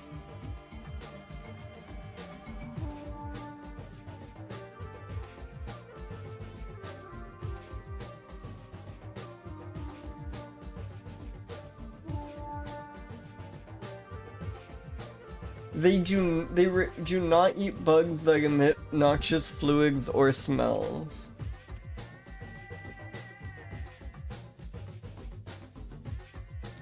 God, these things are enlightened.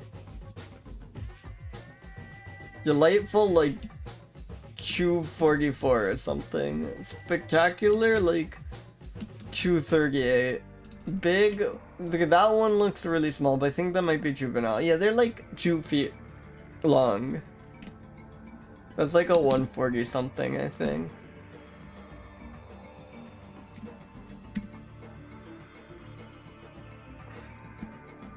I've seen this.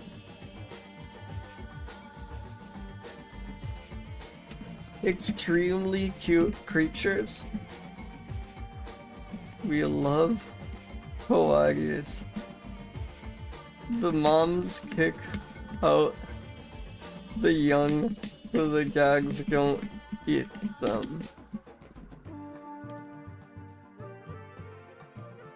Does not eat stinky bugs.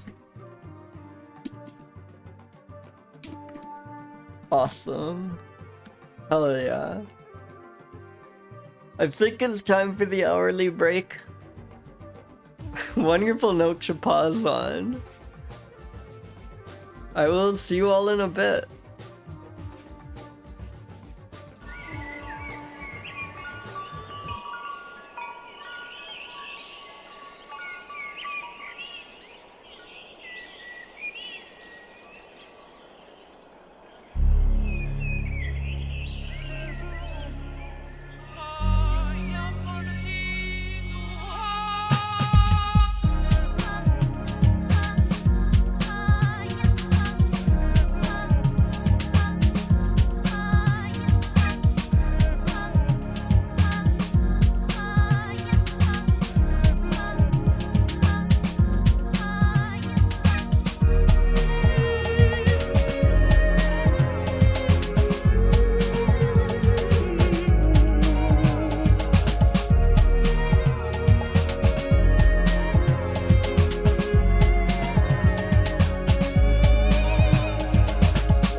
Welcome back, everyone, and welcome in, Scarchi. Thank you, thank you. It's all from the game Lost Gigan.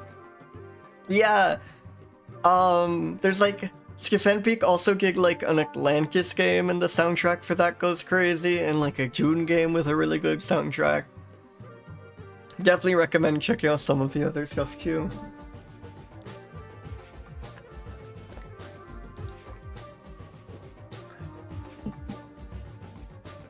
But yeah, welcome back, everyone. Welcome, welcome. I guess, God, South American Koaki was so good. It pains me to move on, but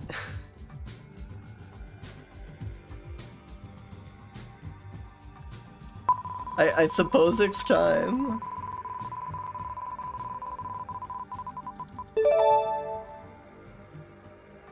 Mustela! Yes.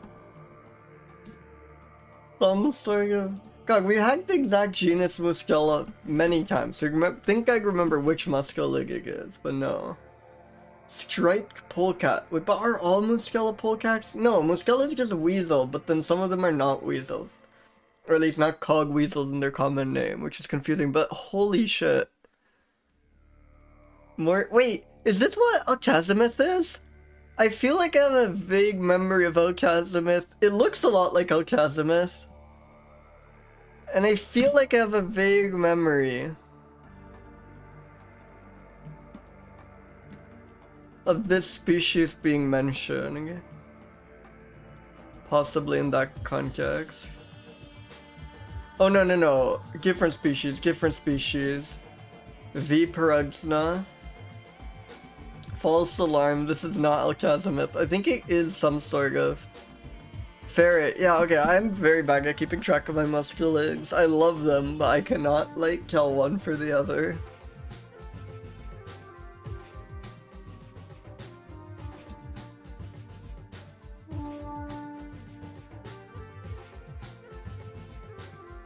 The steppe polecat. Yeah, and this doesn't really look like Alchazimith. Like, I mean, there's definitely cousin resemblance, but...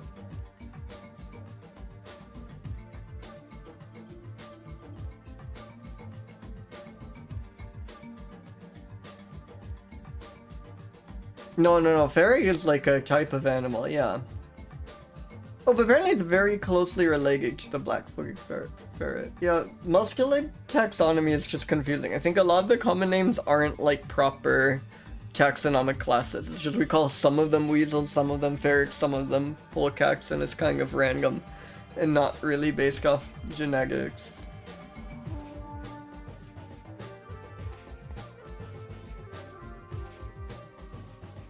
So it just hangs out in one area until it kills all of the ground squirrels there, and then it moves on. Yeah, welcome Alchazimith, we're just talking about you.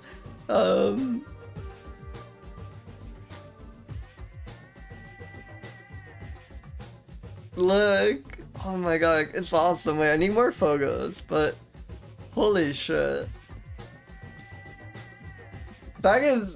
This thing is fierce. Like, it just moves to a place, wipes out all the ground squirrels there, and then moves on somewhere else.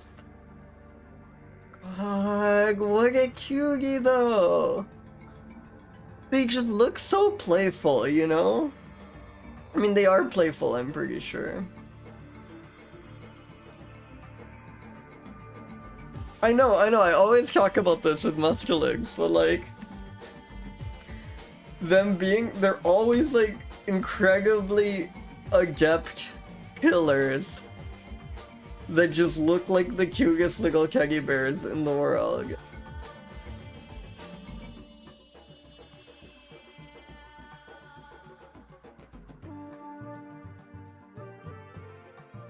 And this image is by a name in Cyrillic that I'm not gonna try and pronounce. Yeah, insane adjectives, I think. Really good rolls too, like the Kawagi into this. It's blessed day all around. God, this thing is also gonna score highly. I think Jugay has like highest score category because of like how well these adjectives work together. Like if we hit giraffe, that is, or like elephant, that is gonna like nearly, that might be record setting, you know? Like look at these adjectives and how they line up with that.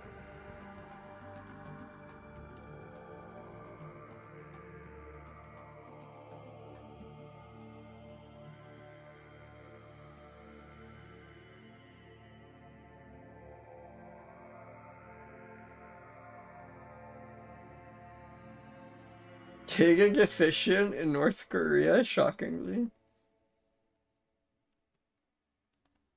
God, there's like no information about these. What gives? Buzola Kaskepe. Awesome. Hey, Wikipedia's account, thank God. Very close to the European polecat. Yeah. I think giraffe. Well, who knows? I don't know enough about giraffes to say they're not enlightened. But yeah, elephants would score exceptionally. Actually, it's like elephants reading enlightenment and thinking like, what's a more enlightened big creature?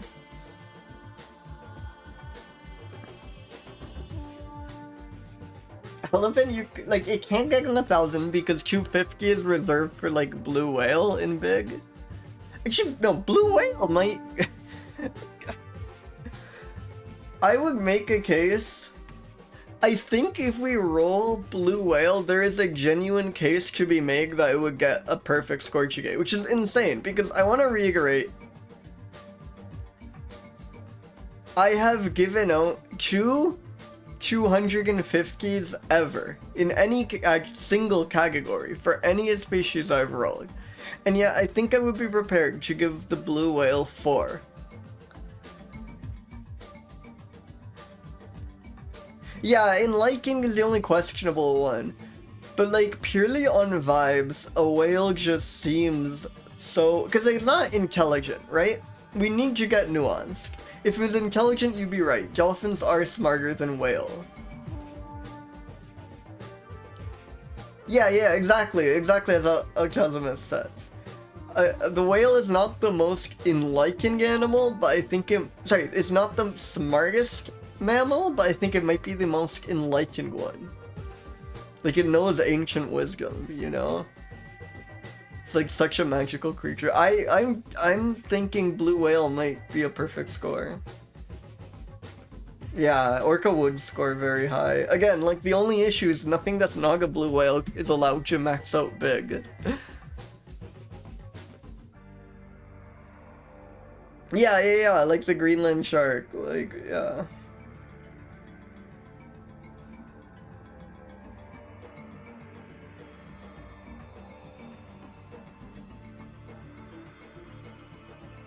Great economic value to nations of the former Soviet Union.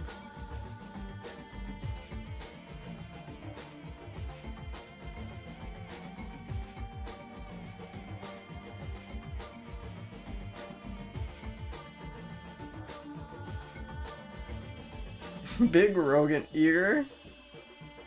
Sorry, Gerbil Ninja.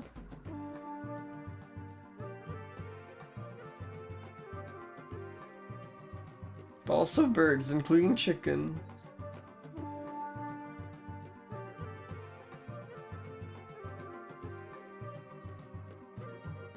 Oh, it burrows at your boa burrows? How on earth does it fit after slightly widening them? That's awesome. It like renovates rodent burrows and then moves in.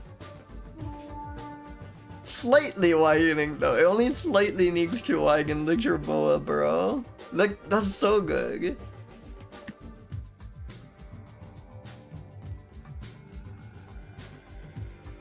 I think this thing is enlightened. It is so delightful. It's like as delightful. Well, yeah, it's as delightful as the Kawagi is to me. Like, look at that image. Is it more? I think it's slightly less spectacular than the Kawagi, only because it's like a more familiar kind of creature, but still incredibly spectacular. It's also around, it's very similar to the Koagi, just all around.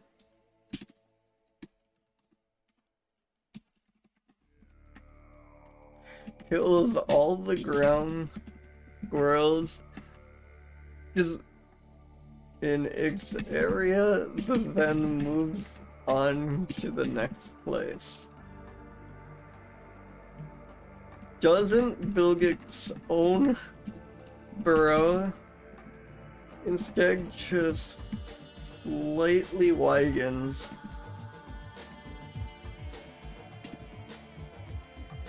Then what were the...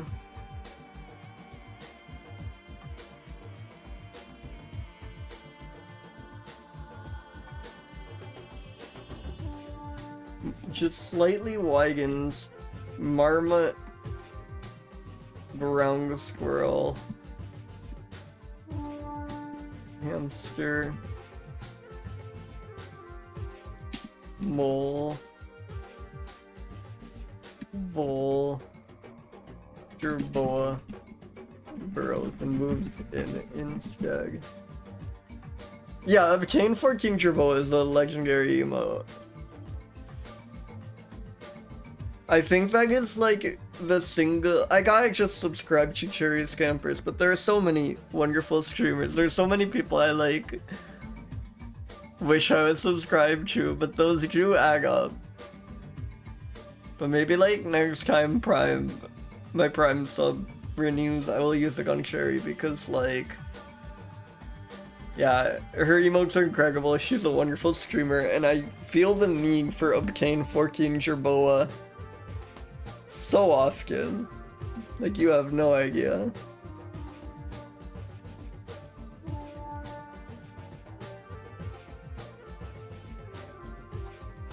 Yeah, exactly. It's like the cutest animals are the most murderous. This is true.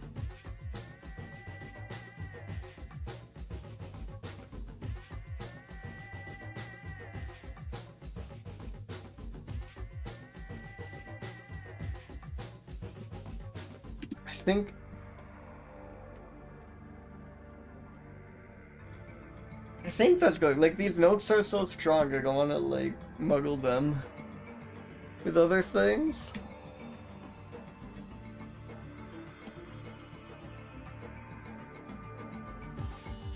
Let's spin another mammal.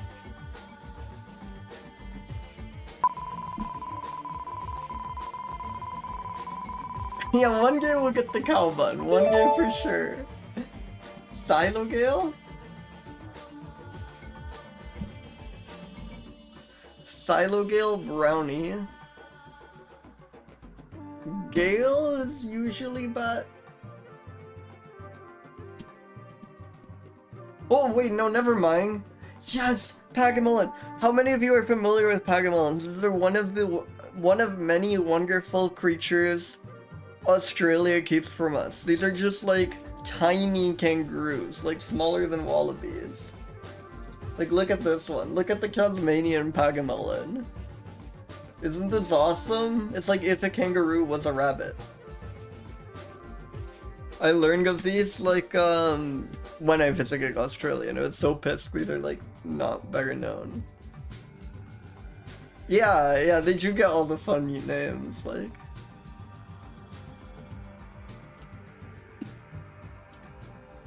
Yeah, a lot of like New Guinea and Indonesia animals in general.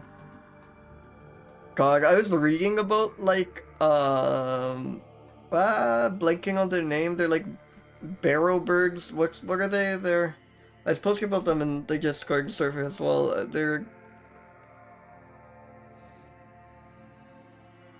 bowerbirds. That's the word. Bowerbirds.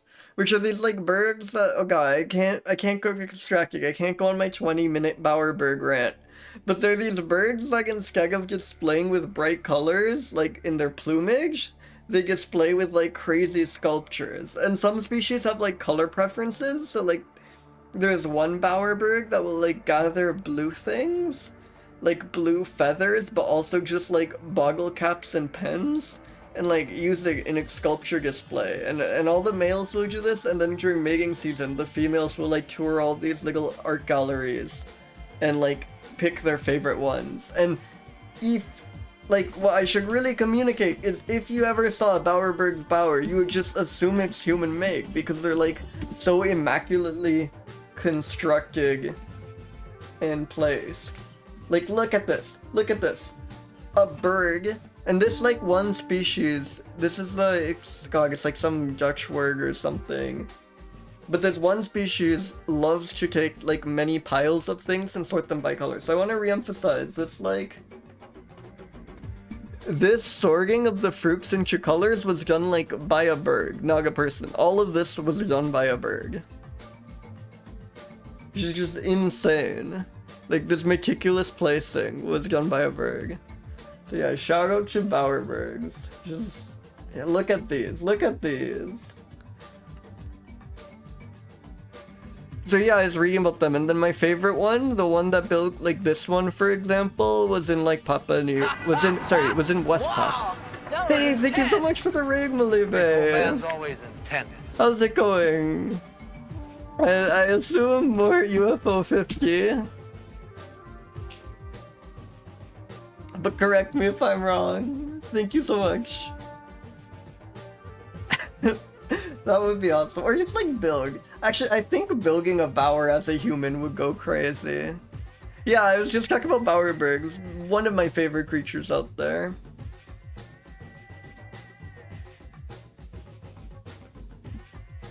But anyways, let's not forget, we are dealing with Brown's Pagamelon. This is like the kind of rant I should be going on when we have the like dusky field mouse or whatever. No, we have the incredibly cute rabbit-sized kangaroo. Again, Pagamelon, I mean, it's not a kangaroo, but you know, kangaroo relative, kangaroo-like thing. Oh, Nubby's Number Factory! I've heard great things. I need to check that out. It looks exactly up my alley. I hope you enjoy. Yeah, the purple eyes are really good, like the purple and orange.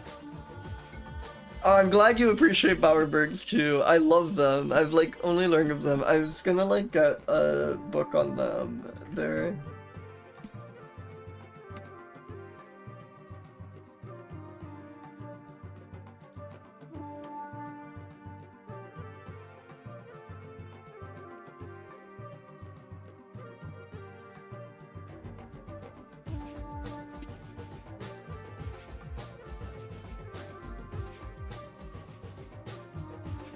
Oh, it lights up the... Okay, that... I need to then. Say no more. Yeah, you get rock wallaby like, but like, I'm pretty sure pagamelons are like even smaller than rock wallabies. Isn't it messed up that there is like, you know, a like... kangaroo out there? Or a kangaroo looking thing out there that you could like just neatly fit in the palm of your hand, basically, that they just don't tell you about.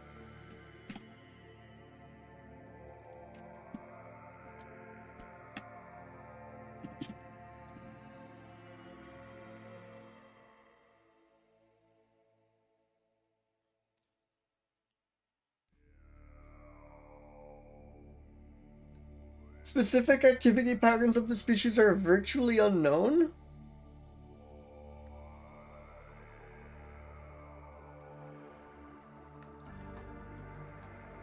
Reported to feed on grass, herbs, browse, and occasionally fruit. I like how it's feed on grass, browse, and occasionally fruit. I like how grammatically this means fruit is a verb here, right? Like, it feeds on grass, it browses, and it fruits. This is awesome.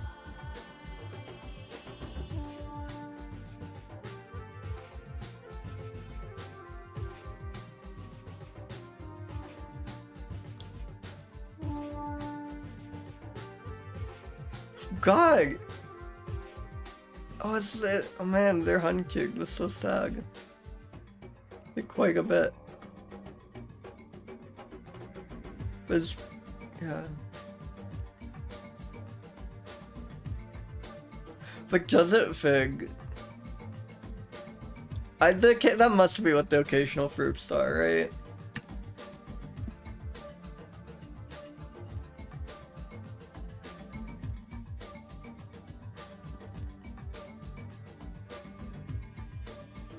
I don't know, it's kind of too baby to strike me as enlightened. I don't think it's grown wise yet. I don't think it's learned much. Delightful? I think even more delightful. I think this is like 246. Insane that we've had 3 creatures breach, like, get well into the 240s in a row on delightful. But it's not quite as spectacular again because, well, I don't know. It's not like brightly colored and it's small, but it's just so cool that it exists. And as they all surmise, I'm actually gonna say it's even more spectacular. Big it is not. So I guess it's not that different of a size from the ferret or the polecat.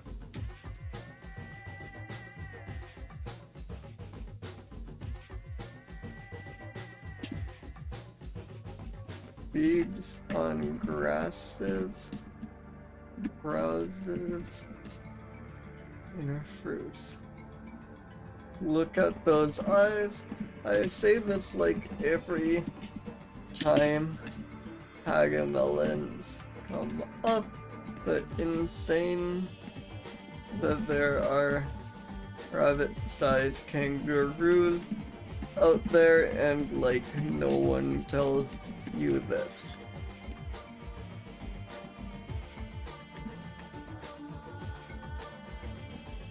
Okay, let's spin a mammal. Let's get like the marsh rag or something. These have been too good. It's like worrying me. Mesoplodon bigans? Excuse me? There's no way the species name is bigans. What the hell? Why is Sowerby's beak whale named Bigan? What the... This is an awesome whale. This is so goofy. I love this guy. Look, even the like line... Oh, sorry, let me enlarge. Even the like line art, the like very simplified cartoony line art perfectly captures this goofiness. I love this. Oh, by gens, 2 teeth. That's so funny.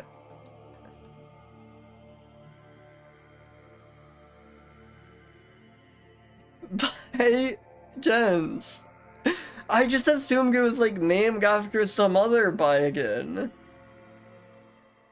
No. You don't need to touch wood. We deserve to get like some stupid, obscure vole after. Voles are too good. Yeah, we deserve to get something horrific after this. Like, we have been too lucky to get. This is definitely the largest mammal, hey, unless I'm like forgetting some. I guess the pig was pretty big, but god. This is a whale. Just, yeah, 5.5 meters. It's not like the biggest whale, but way bigger than anything else. Yeah, like, this thing's big.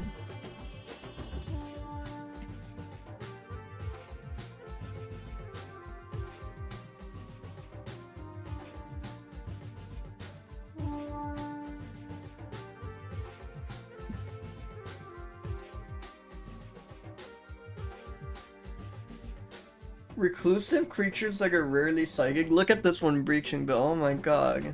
Yeah, exactly. Small for a whale, which is still like massive by mammal standards. By any standards, really.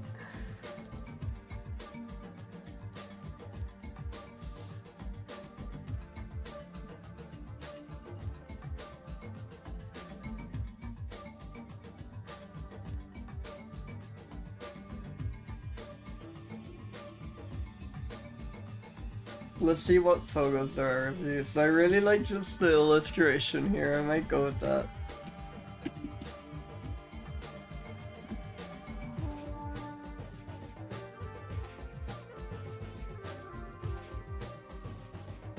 Oh, these are wonderful.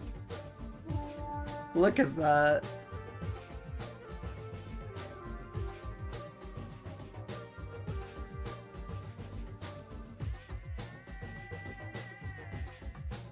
That is extremely good.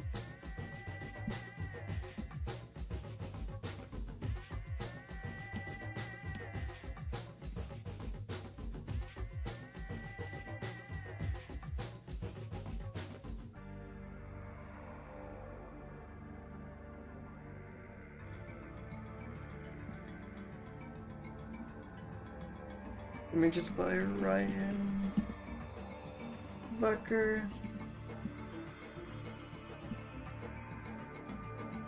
Genuinely, like, insane rolls.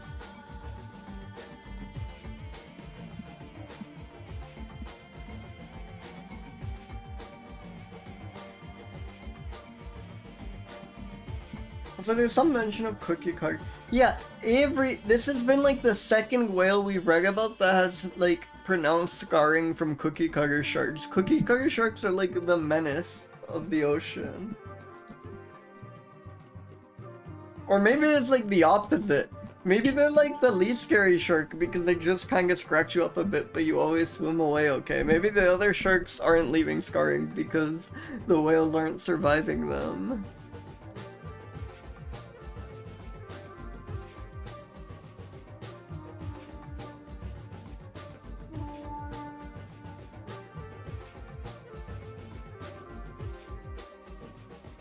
Wait, that's an insane YouTube short title.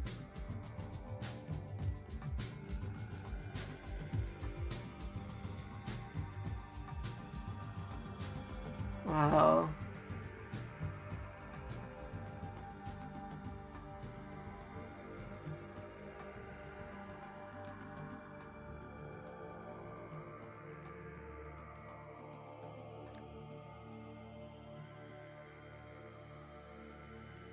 One of the few beak whales that eats fish, primarily eats fish rather than squid.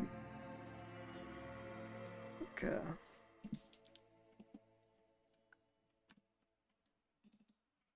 Again, we talked about whales are very wise, I think. This is not as wise as, like, blue whale. They, like, live so long, they're so, like, strange and mysterious, they're giant. I think they're wise. This is delightful, but I think it's more spectacular than it is delightful.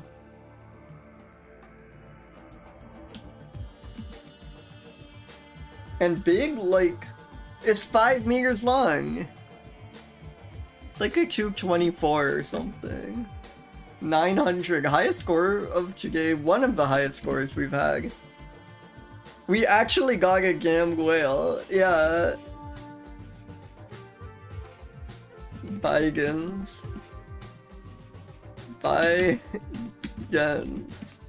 2 teeth. Yet another victim of the cruel, of the cookie cutters.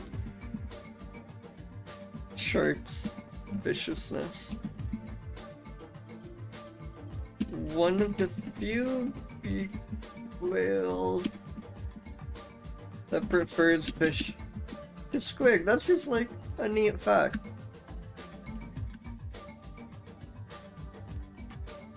Alright, let's spin another mammal. Surely the streak has to end, like...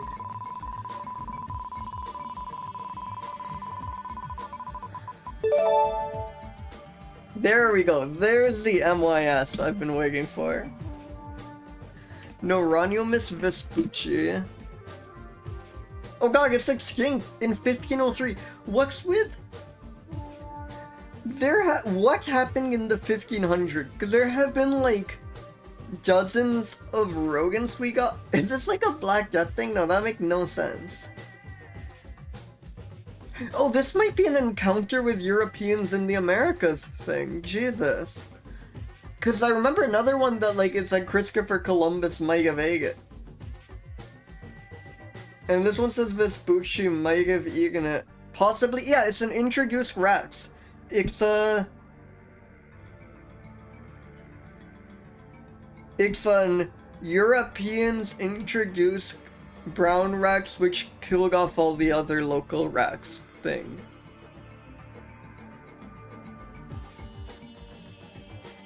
Yeah, it's insane. I mean, they say rat species here, but it's insane that they just call it Vespucci's rodent. Not Vespucci's rat. It's actually a generic name. Sorry, let me zoom in a bit. Yeah, no, of course they're gay. Yeah, of course that's what was going on. But it's great, like, 1503 is so early. Like, it's kind of terrifying how quickly that happened. But I guess that's racks for you. I guess it does not take time for a few racks to become, like, a few million racks. Yeah. Well, a moment of silence for Vespucci's rodent.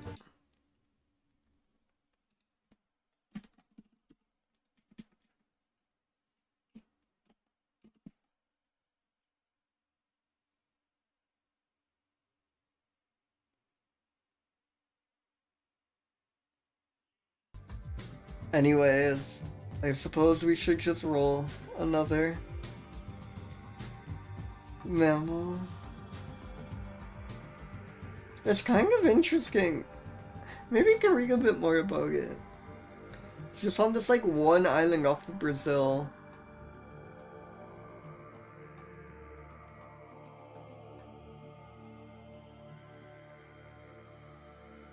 This entire genus is gone. Oh, so it's like relatives all are semi-aquatic, but this one like adapted to the island and became like terrestrial again. It like lost its aquatic nature. Wow.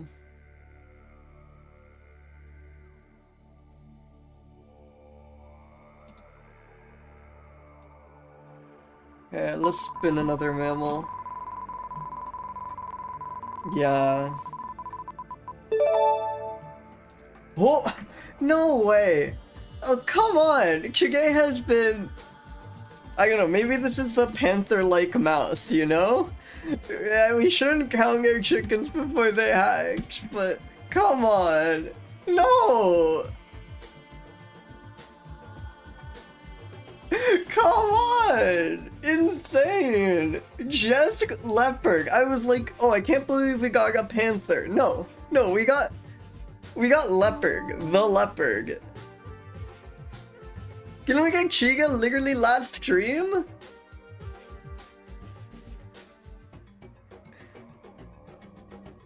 Wow, hey, welcome Claire, welcome. You are here for a historic moment. God. I don't know what to say, it's fucking leopard. Yeah, that does make sense, Nimmerniman. Oh yeah, that's like, what are the most, like, scat genuses? Like, how many genera? I hate saying genera, but I hate saying genuses. They both sound, like, genera sounds too pretentious, genuses sounds stupid, you know? It doesn't, like, have good prosody. But yeah, I wonder which other genera have, like, a bunch of just one-word animal names that you recognize. Yeah, Chiga. Wait, I am very happy. You should see the Chiga clip. I think the Chiga clip is extremely funny. 1 second.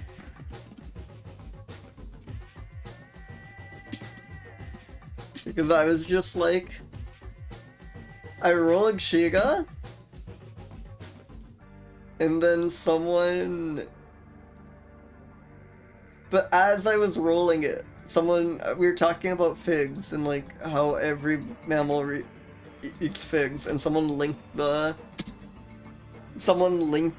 like this map of fig production chart. So just like, Chiga's fully on my, well, I mean, you can see the clip. It is very funny, I think. But yeah, we need a fig emote. We do need a fig emote.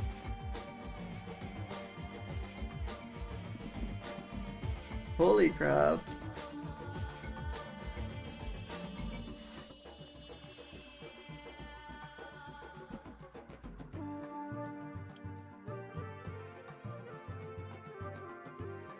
Whoa! I sort of never knew. I genuinely had no idea where leopards were. I had no idea they. I mean, his saga is this fragmented, but I had no idea leopards had this wide of a range. That's incredible. Look at that historic range in pink. Could you imagine living in a world where there are just like leopards everywhere? Yeah, there.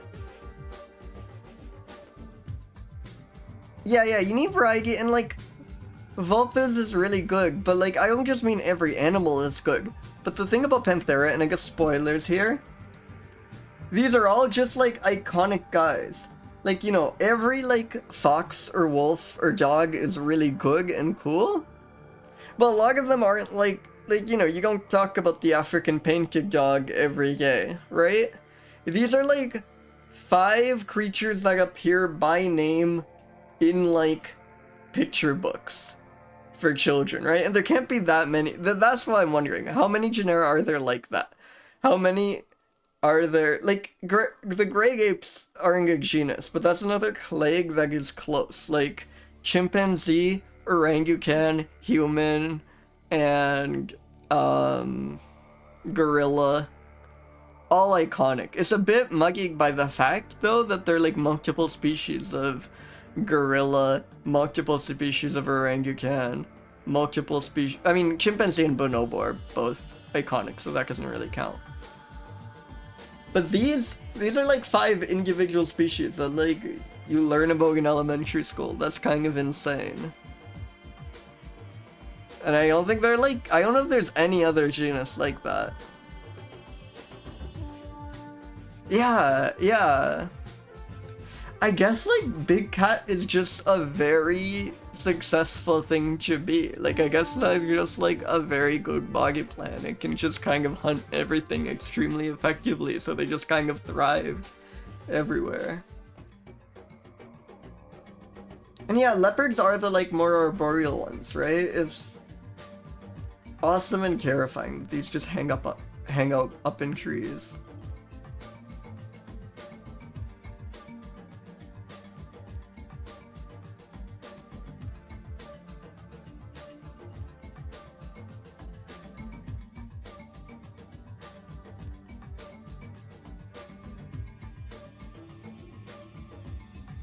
Whoa, we've crossed. Yeah, because you get all those like liger type. You get a lot of big cat hybrids, I guess, because of that between iconic animals. I guess because they're all in the same genus. The leopon. Whoa. Echus is up there. That's a good point. Echus also many iconic creatures.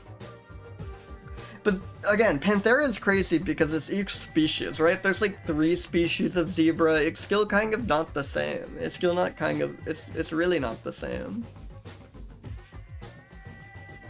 I think Panthera kind of just might stand alone. I know, it's so goofy. It's like this very thin branch that's also only like 2 feet above the ground. I love it though. It's like simultaneously very silly and very terrifying that they're just like up in the branches.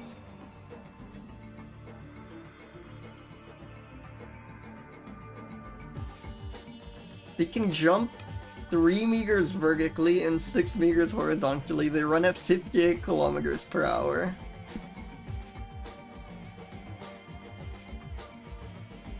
Yeah.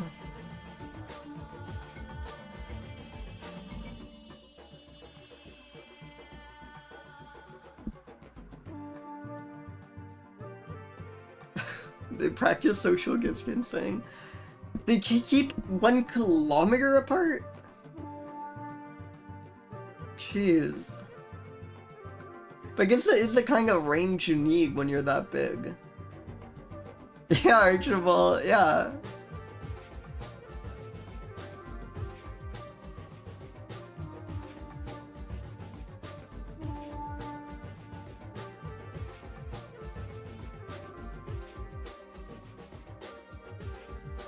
Competes with other big cocks. Oh, that's really funny. hyenas are constantly stealing their kills, and to counter this, the leopards store their kills in the trees and out of reach. Just like, you know, hiding your treats on the top shelf where your roommate can't reach them. That's really good.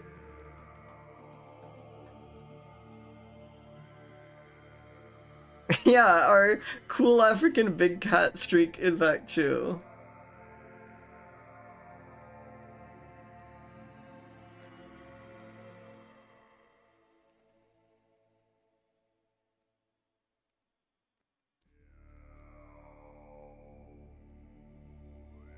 What should they hunt? What should they hunt? 10 to 40 kilograms? Yeah, ungulates. So, like, I guess that's kind of what you expect. But they do eat primates occasionally, which is kind of freaky. And like occasional bats and... Wait, they eat... No, not occasional bats. The bat jackal, the bat-eared fox, and the chiga. So if you told me that we rolling a mammal today that eats one of the previous mammals, that would surprise me. But I think my very last guess for what it eats would be the chiga.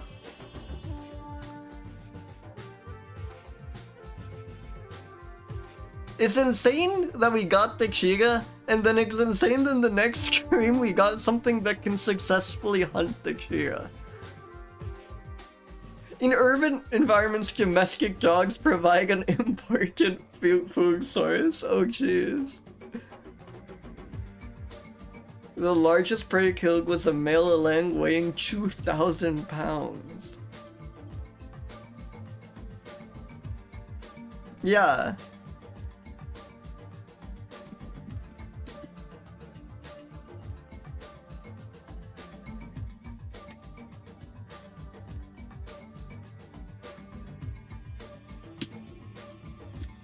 Yeah, there's gonna be... I suspect there's gonna be good images of this.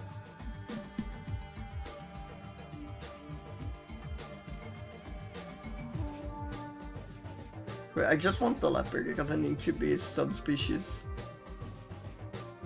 Oh my god. Look at that. Look at that. Well, this is quite cute.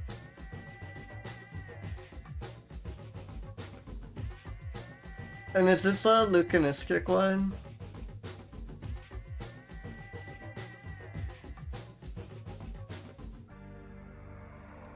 A gorgeous portrait. Oh my god. Oh yeah, melanistic rather, sorry. Yeah. I always am getting these words confused, even though that one should be easy. What a beautiful creature.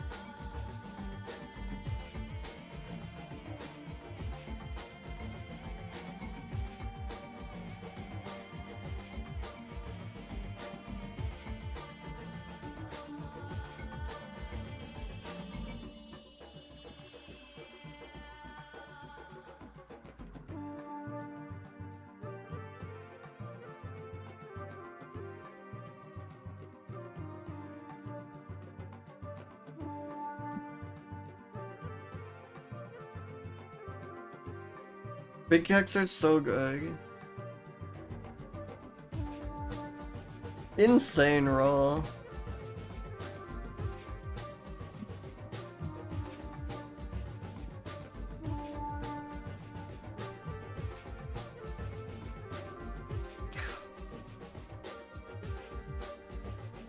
I mean, what wars are just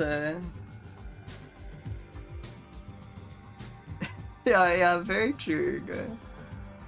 But yeah, they are the just most like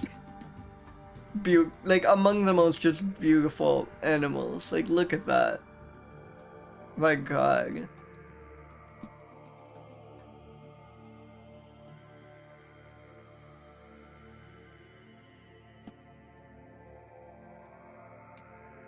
You're trying to see if anything comes close to Panthera?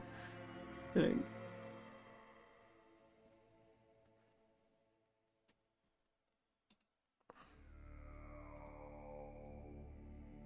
I don't think anything possibly can. Maybe I'm missing something. Yeah. Like, I think...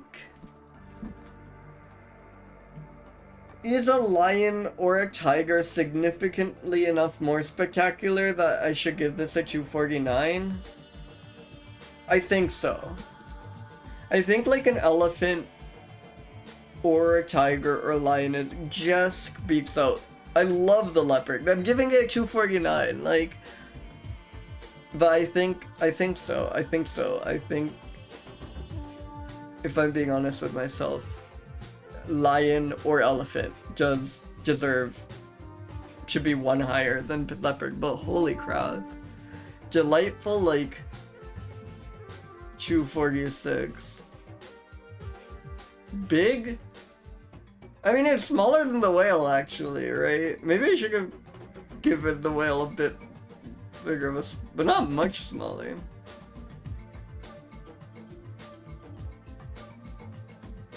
And you know, I think like you got buff for being terrestrial. Like that's not fair because I think it's like objective, but like in energy, in like presence, I'm talking myself into giving this like a 233. I don't care if like measuring tape wise is much smaller than a log of whales. It's literally called a big cat, you know?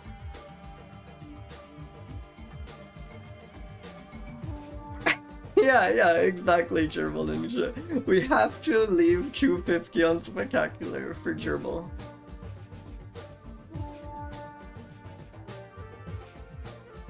Yeah, it is. What are actually? Yeah, let's just see.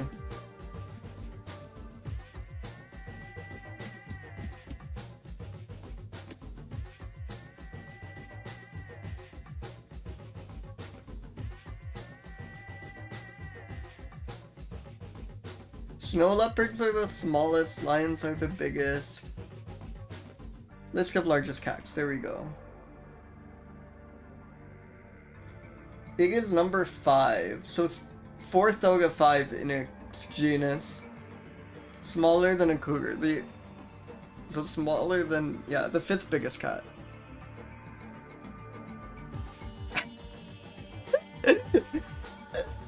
Yeah. You probably need to search big cat size chart, right? Like, surely any big cat size chart is gonna have those.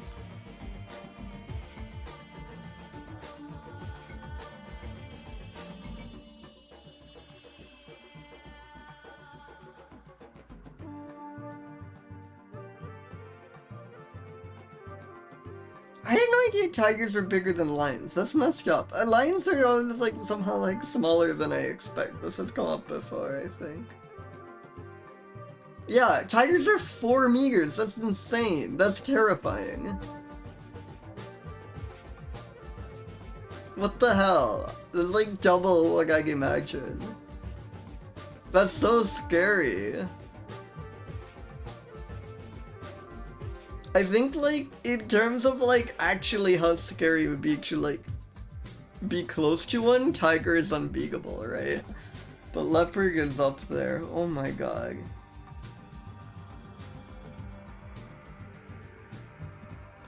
Holy shit. 2 big cats in 2 streams. Panthera is like unrivaled as the most stacked genus.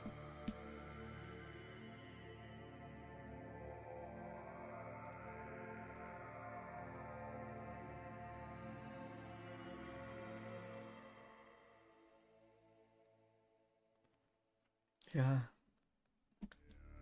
It's so beautiful.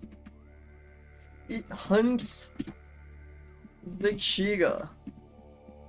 Insane that one stream after chiga we got something capable of hunting it.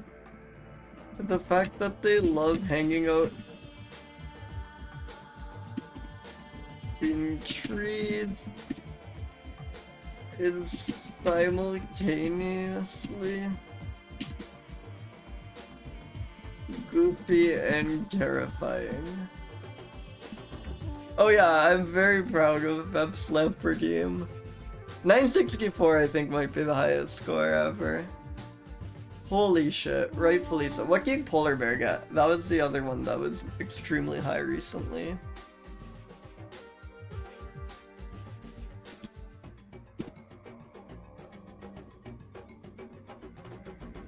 Oh no, Polar Bear only got 848. Something broke 950 not too long ago, I think. I should really sort this better. Oh yeah, no, this is the one I was thinking of. The olive baboon, which was awesome, got 940, but no, not even close.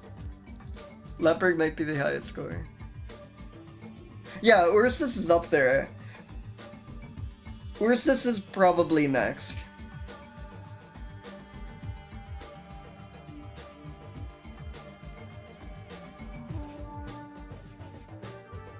But I don't know. It's still like, when you're a kid, you think of the leopard and tiger as animals, and you think of bear as an animal. You know, like you know about brown bears and black bears maybe, but you just think of bears. Like, I think that's definitely the closest competition. But I'd argue there's something just unbeatable about... Okay, snow leopard is obviously the weakest link, but there's something just unbeatable about just having leopard, tiger, lion, jaguar. No, but full art isn't just about being good or a score thing. Full art is just about there being a very compelling reason to make it full art. Like, it's a vertical image of a monkey dunking, or if this bag is really scary and it'd be full art. It has to be purely vibesing. There can't be objective criteria for this. Hey, welcome back, Tengu. Welcome.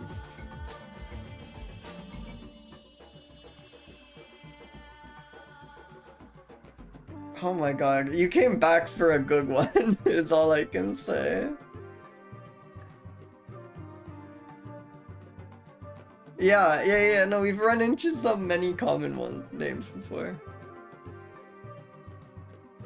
Snow leopards rule. I love snow leopards. But, sorry, I meant just weakest link in terms of how iconic and elementary school they are. I actually think snow leopards are like... I love snow leopards. I love any, like, Arctic creature.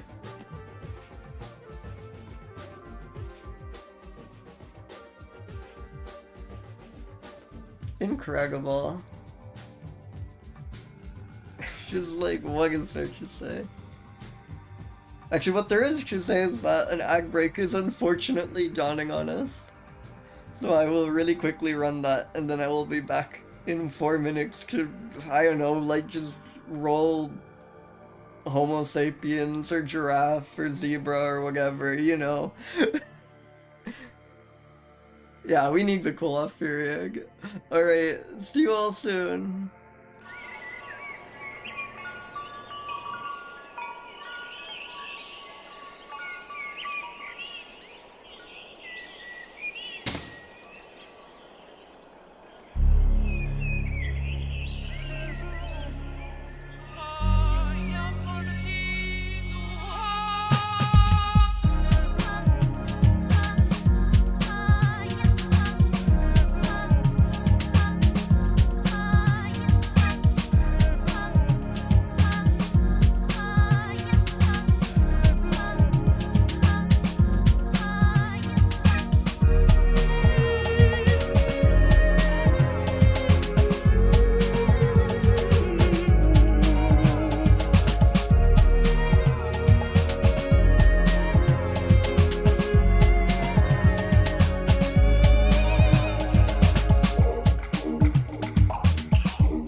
welcome back everyone. Welcome, welcome. So I think I cut the music early. It was too exciting. Hope you all had a nice break.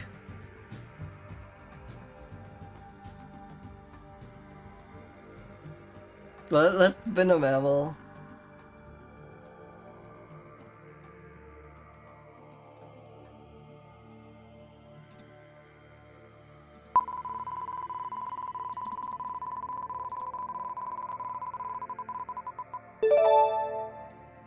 Macropus?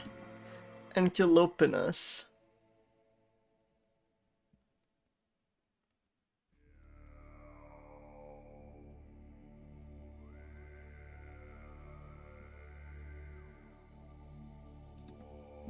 Wait, there's no way. Wait, what the? Sure, whatever.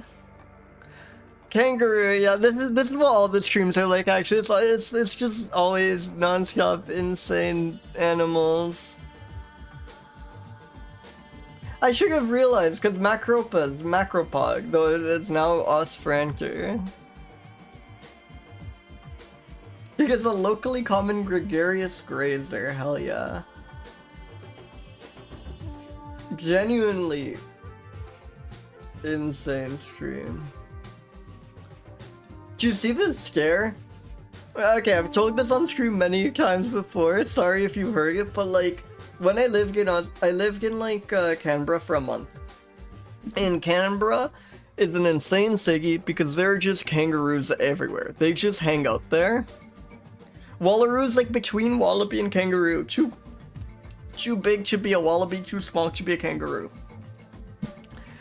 Like marsupial naming is crazy. But they're all these kangaroos hanging out, and they're all ripped as hell. And then like, you know, most animals either ignore you or avoid you. But kangaroos will just stare into your soul. If you walk by, there will be like 30 of them grazing on like some big field. Like there's this like on the like steps of the Parliament building, there's just surrounded by grass, and there'd be like a ton of them. They always hang out there.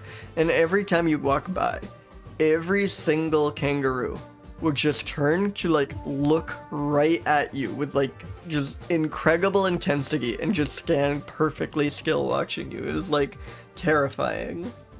They're such strange animals. And yeah, like look at that body. Like isn't it? They're just so muscly and strange. Yeah, exactly.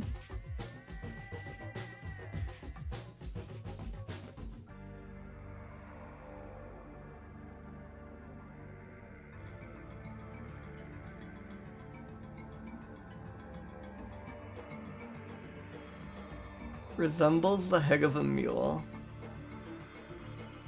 Form social groupings with males assert hierarchical dominance over one another. The numbers of each group may be up to 30 individuals. I don't think I had kangaroo meat. Maybe like once. I don't think so. No, I'm pretty sure I did not.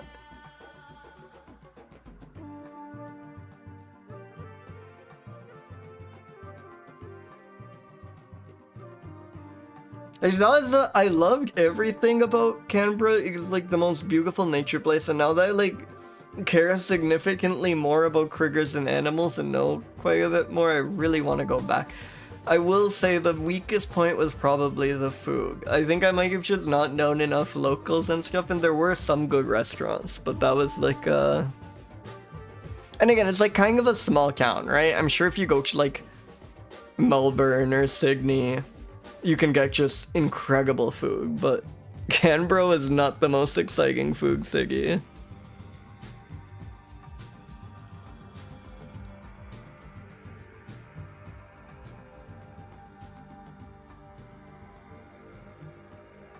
Least concern. Hell yeah.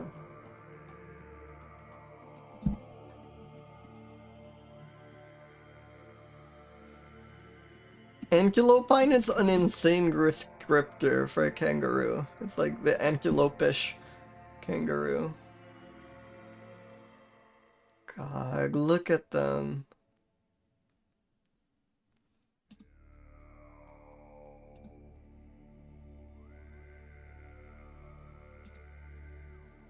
I don't think pieflogers came up, but to be honest, I can like hang out with a ton of locals and stuff, so for all I know. I did have lemon, lime, and biggers, and that like went hard though. Lemon, lime, and biggers were all over the place, and they were, I very much enjoyed those.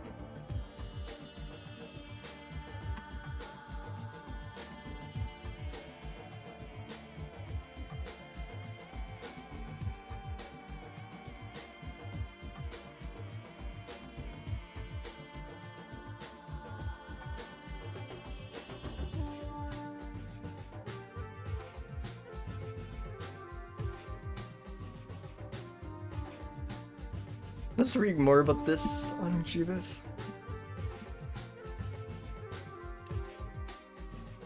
I've heard like many Australians express things that make it sound like pieflogers are like not a very, I don't know, I feel like I've heard people like say things that suggest like pieflogers are like not nearly as big of a thing as people outside there imagine. Like one of these like legal regional thing that became much better known online or something. But I don't know. I'm kind of just talking out my ass here.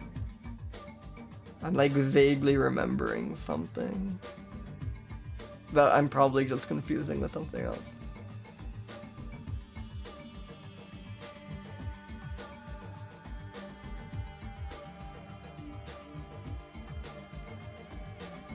Primarily nocturnal, that tracks. The on Wecker over Cascades, they hang out at all hours.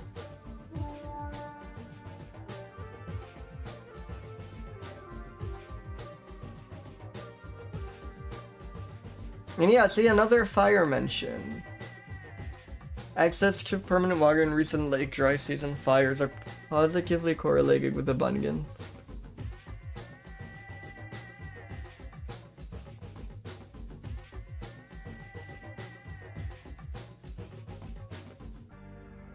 They may or may not form. They form aggregations of up to 50 individuals, but we're not sure yet whether that qualifies as a stable mob. Awesome.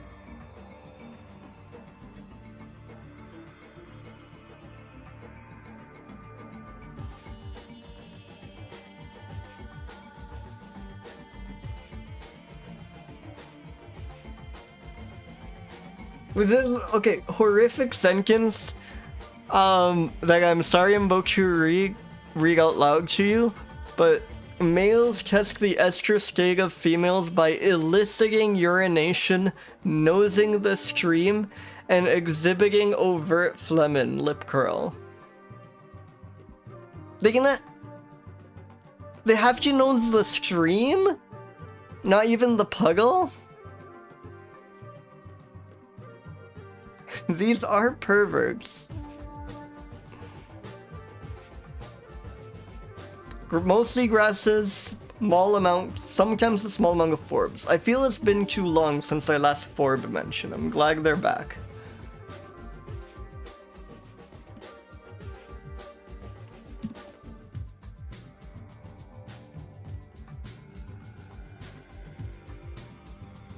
Again, like, the way they just stare at you, it makes it feel like they know something. I think they are enlightened. Quite delightful, but more spectacular. They're about the size of a... Well, no. They're smaller than the leopard. They're like a meter tall. And also, I like buff the leopard a bit. I think 218 is fair. This stream has been insane. Mostly eats grass. Occasional orb, and then of course... I'm not reading that again. Well, you were here for leopard, right? But then before that, there was nothing like there's nothing like that. But like before that, we were on an insane streak where we got a whale, a kawaki, and a stripe and a polecat. And I don't even know if I'm like forgetting other stuff, but like all in a row. Like we got what looked like finally a reprieve because it's a rat, but it was unfortunately extinct. So we cannot review it, so it can count.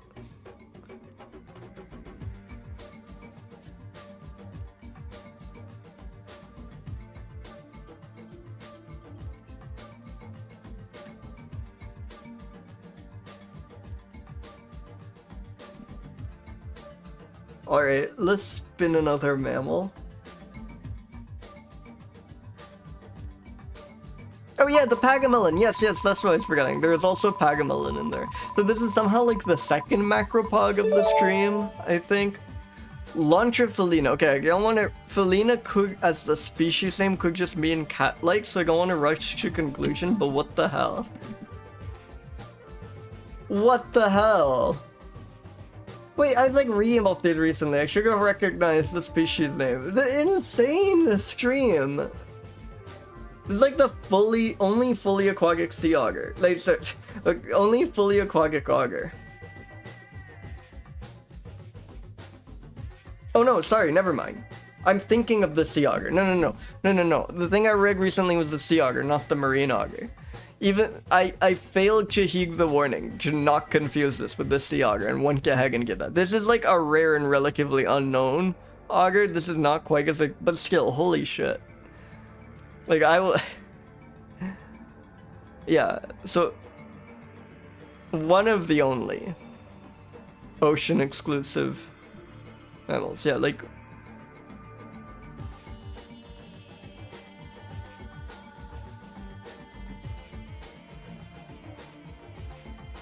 Insane.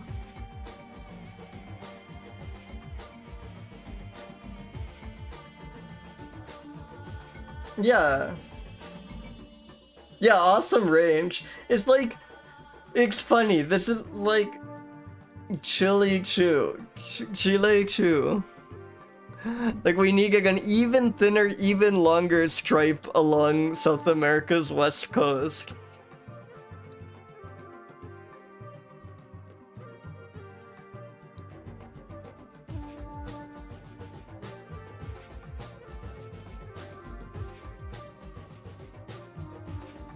Yeah, I also think it's just lack of ocean. Yeah, exactly.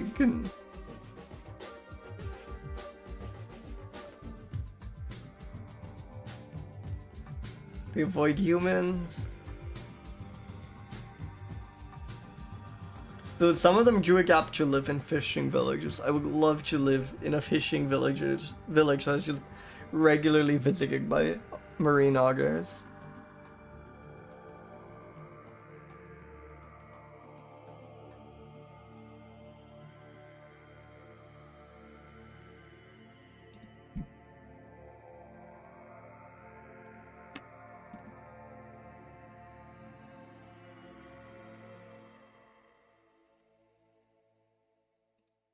Look at it hanging out with the bird here. This image is really good, and then it just snacking on a crab is very cute. Oh, they get toxoplasmosis?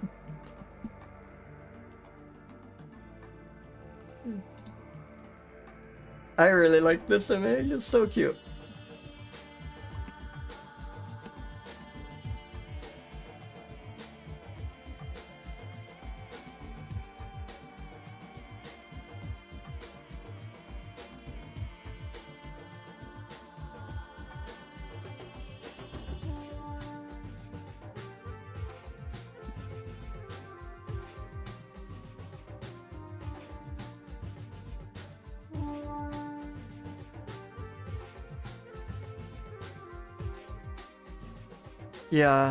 Yeah, outdoor cats are just kind of horrible for the critters around.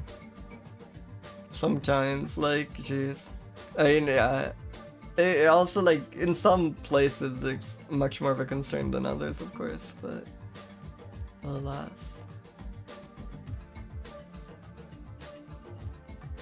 This thing seems fairly enlightening. Extremely delightful. Like, an augur is just such a playful creature, you know? Spectacular, yeah. Big, like, 141 is what I've been giving animals this size. Oh, apparently this is the world's smallest augur. Okay, so let me scale that down then. Let's say, like, 129. This stream still has been insane. One of the only saltwater augurs. Mostly avoid humans, but some have moved into fishing villages. Their range is like Chile Chew. World's smallest augur is also insane. I should include that.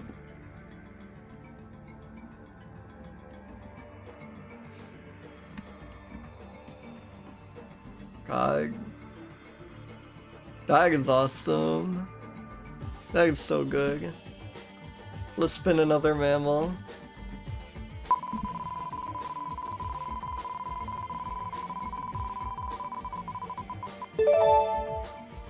Brucepattersonius, another Brucey. God, what were the Bruceys like? I think they were rodents or something. The Oreo Paradisus Brucey. There we go. Now we're back. Now we're back. We're so back.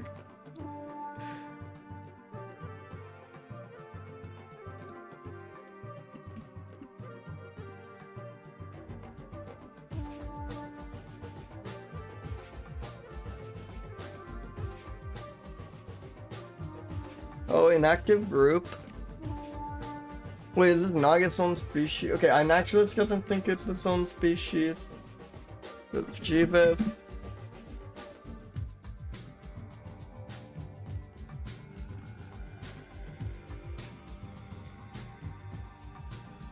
Yes, but barely. There's like no information. We found one of these at the intersection of two highways once. No illustration either. Oh my god, are we back?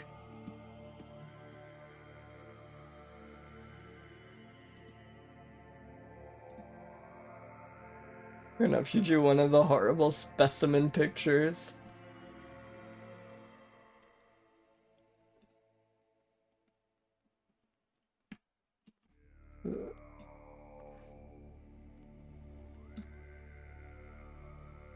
Yeah, just on iNaturalist though, I defer to Jibe.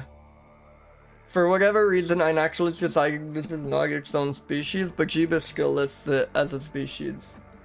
And I always go by what Jibe says.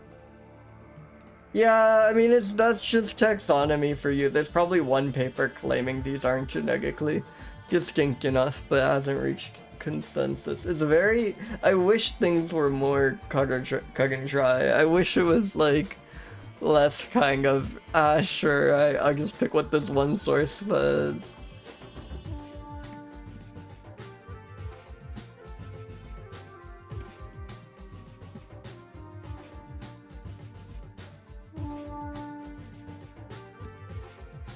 You are not enlightened at all. You know nothing. If you're alive, you might get a higher delightful score, but this is just... looks so sad, and I'm kind of bummed that our awesome animals are over.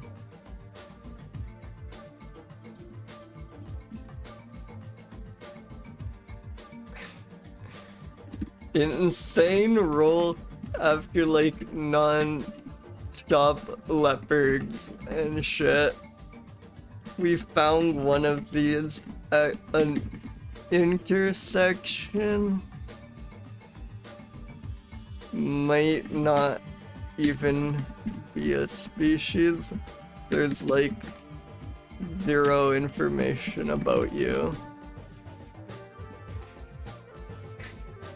No. We're back to reality now. We're back.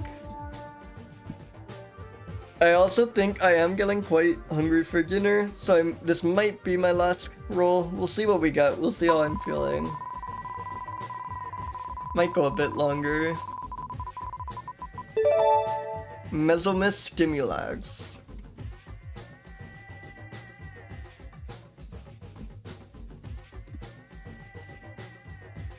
The parasspiny tree. Okay, I can do this one in a minute. I can definitely do this one and another one at least. I'm not ending on the parasspiny tree rack, don't you worry. It's quite cute though. I am a fan, I will say.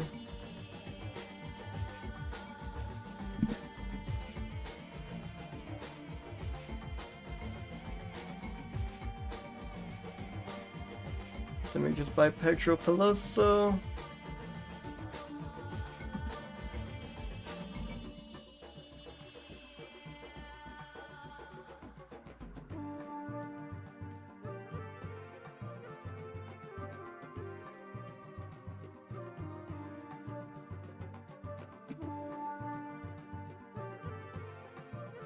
Thank you, what's Mesoplodon?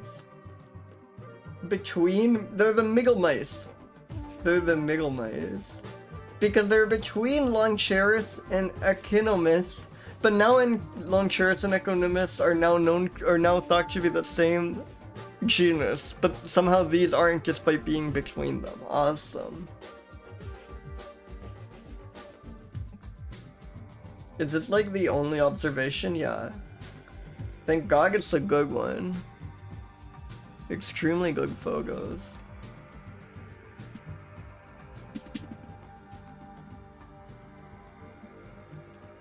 Does GBIF have any info on these?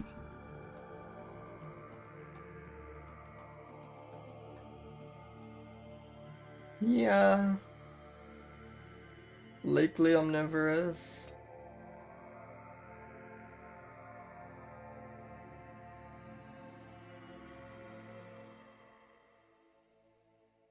Reckoned by forest cutting.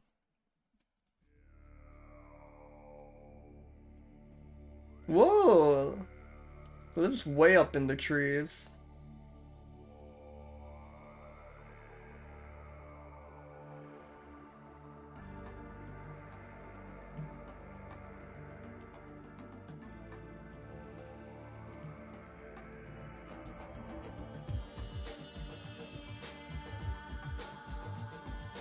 Yeah, I think it's kind of enlightening. It's a bit delightful. I like it. It's quite cute. I think if not for the crazy streak, I would have gone even higher. But it's not spectacular. Very, very.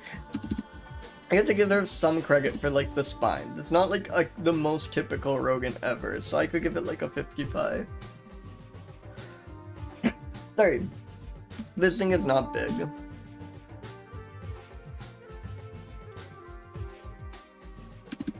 Thank God we have such good photos. I know, it is very cute, but there's like, that's all, right? It's an extremely cute creature that we have a very good photo of, and there is zero information on it.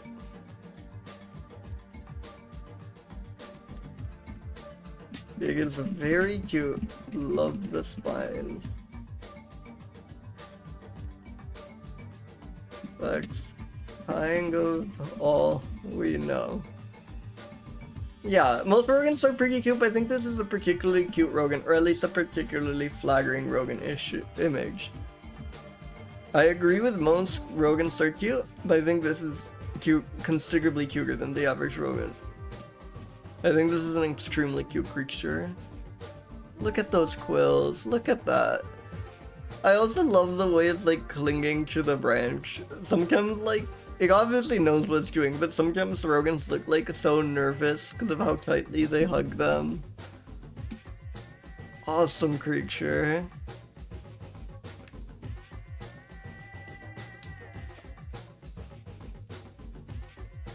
Alright, let me spin one last Mammal.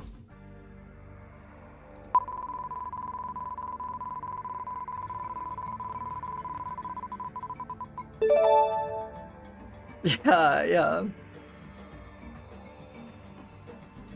Akodon, it's another grass mouse kind of thing. It's a grass mouse. Or an Akodon. Yes, Mouse Creek going crazy. Bugin's the grass mouse. Wait, is this it? This is awesome. I hope this is it. No naturalist observation.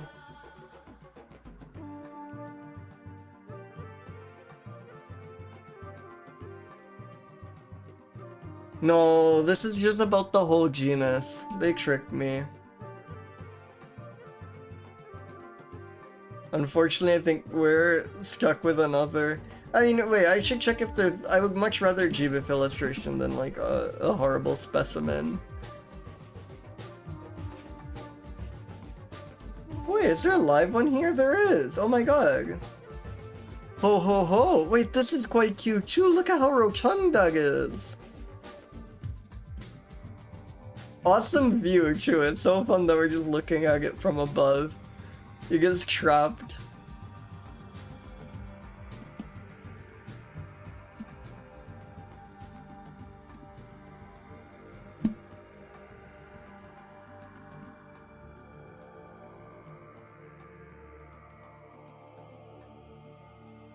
Round mouse in a square hole. True.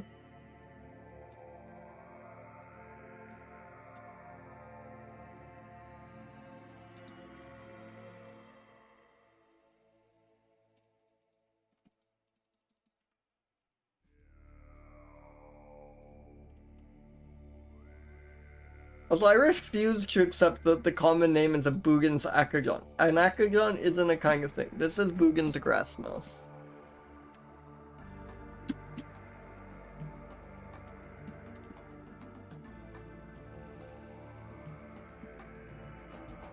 Okay, let's rig up on it. On GBIF.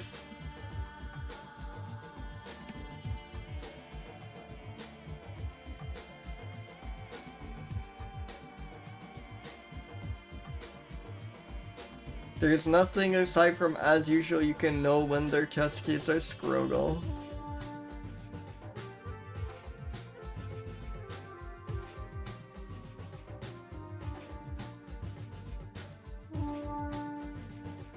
I guess that's what we're going with.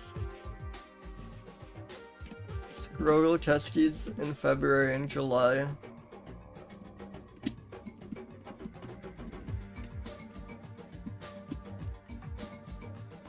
This thing is not liking. It looks so small and dumb and innocent and cute, and it also fell in this trap like a moron. I keep accidentally inserting hearts. It's kind of awesome though. It's very delightful. 187 delightful. It is not this spectacular. It is not big either.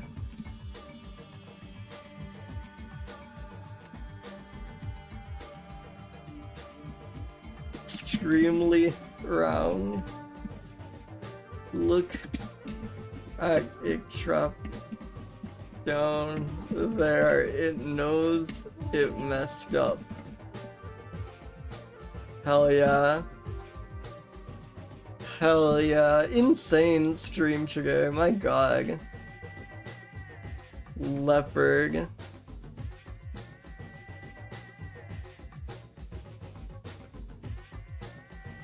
Alright, I should go ahead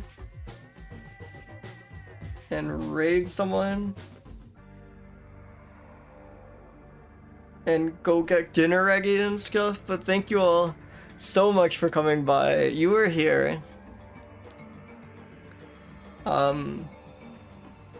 Yeah, Holly's gonna be on the stream Monday, if you haven't heard, so I guess that would be a pretty good raid target. Thank you all so much for joining me.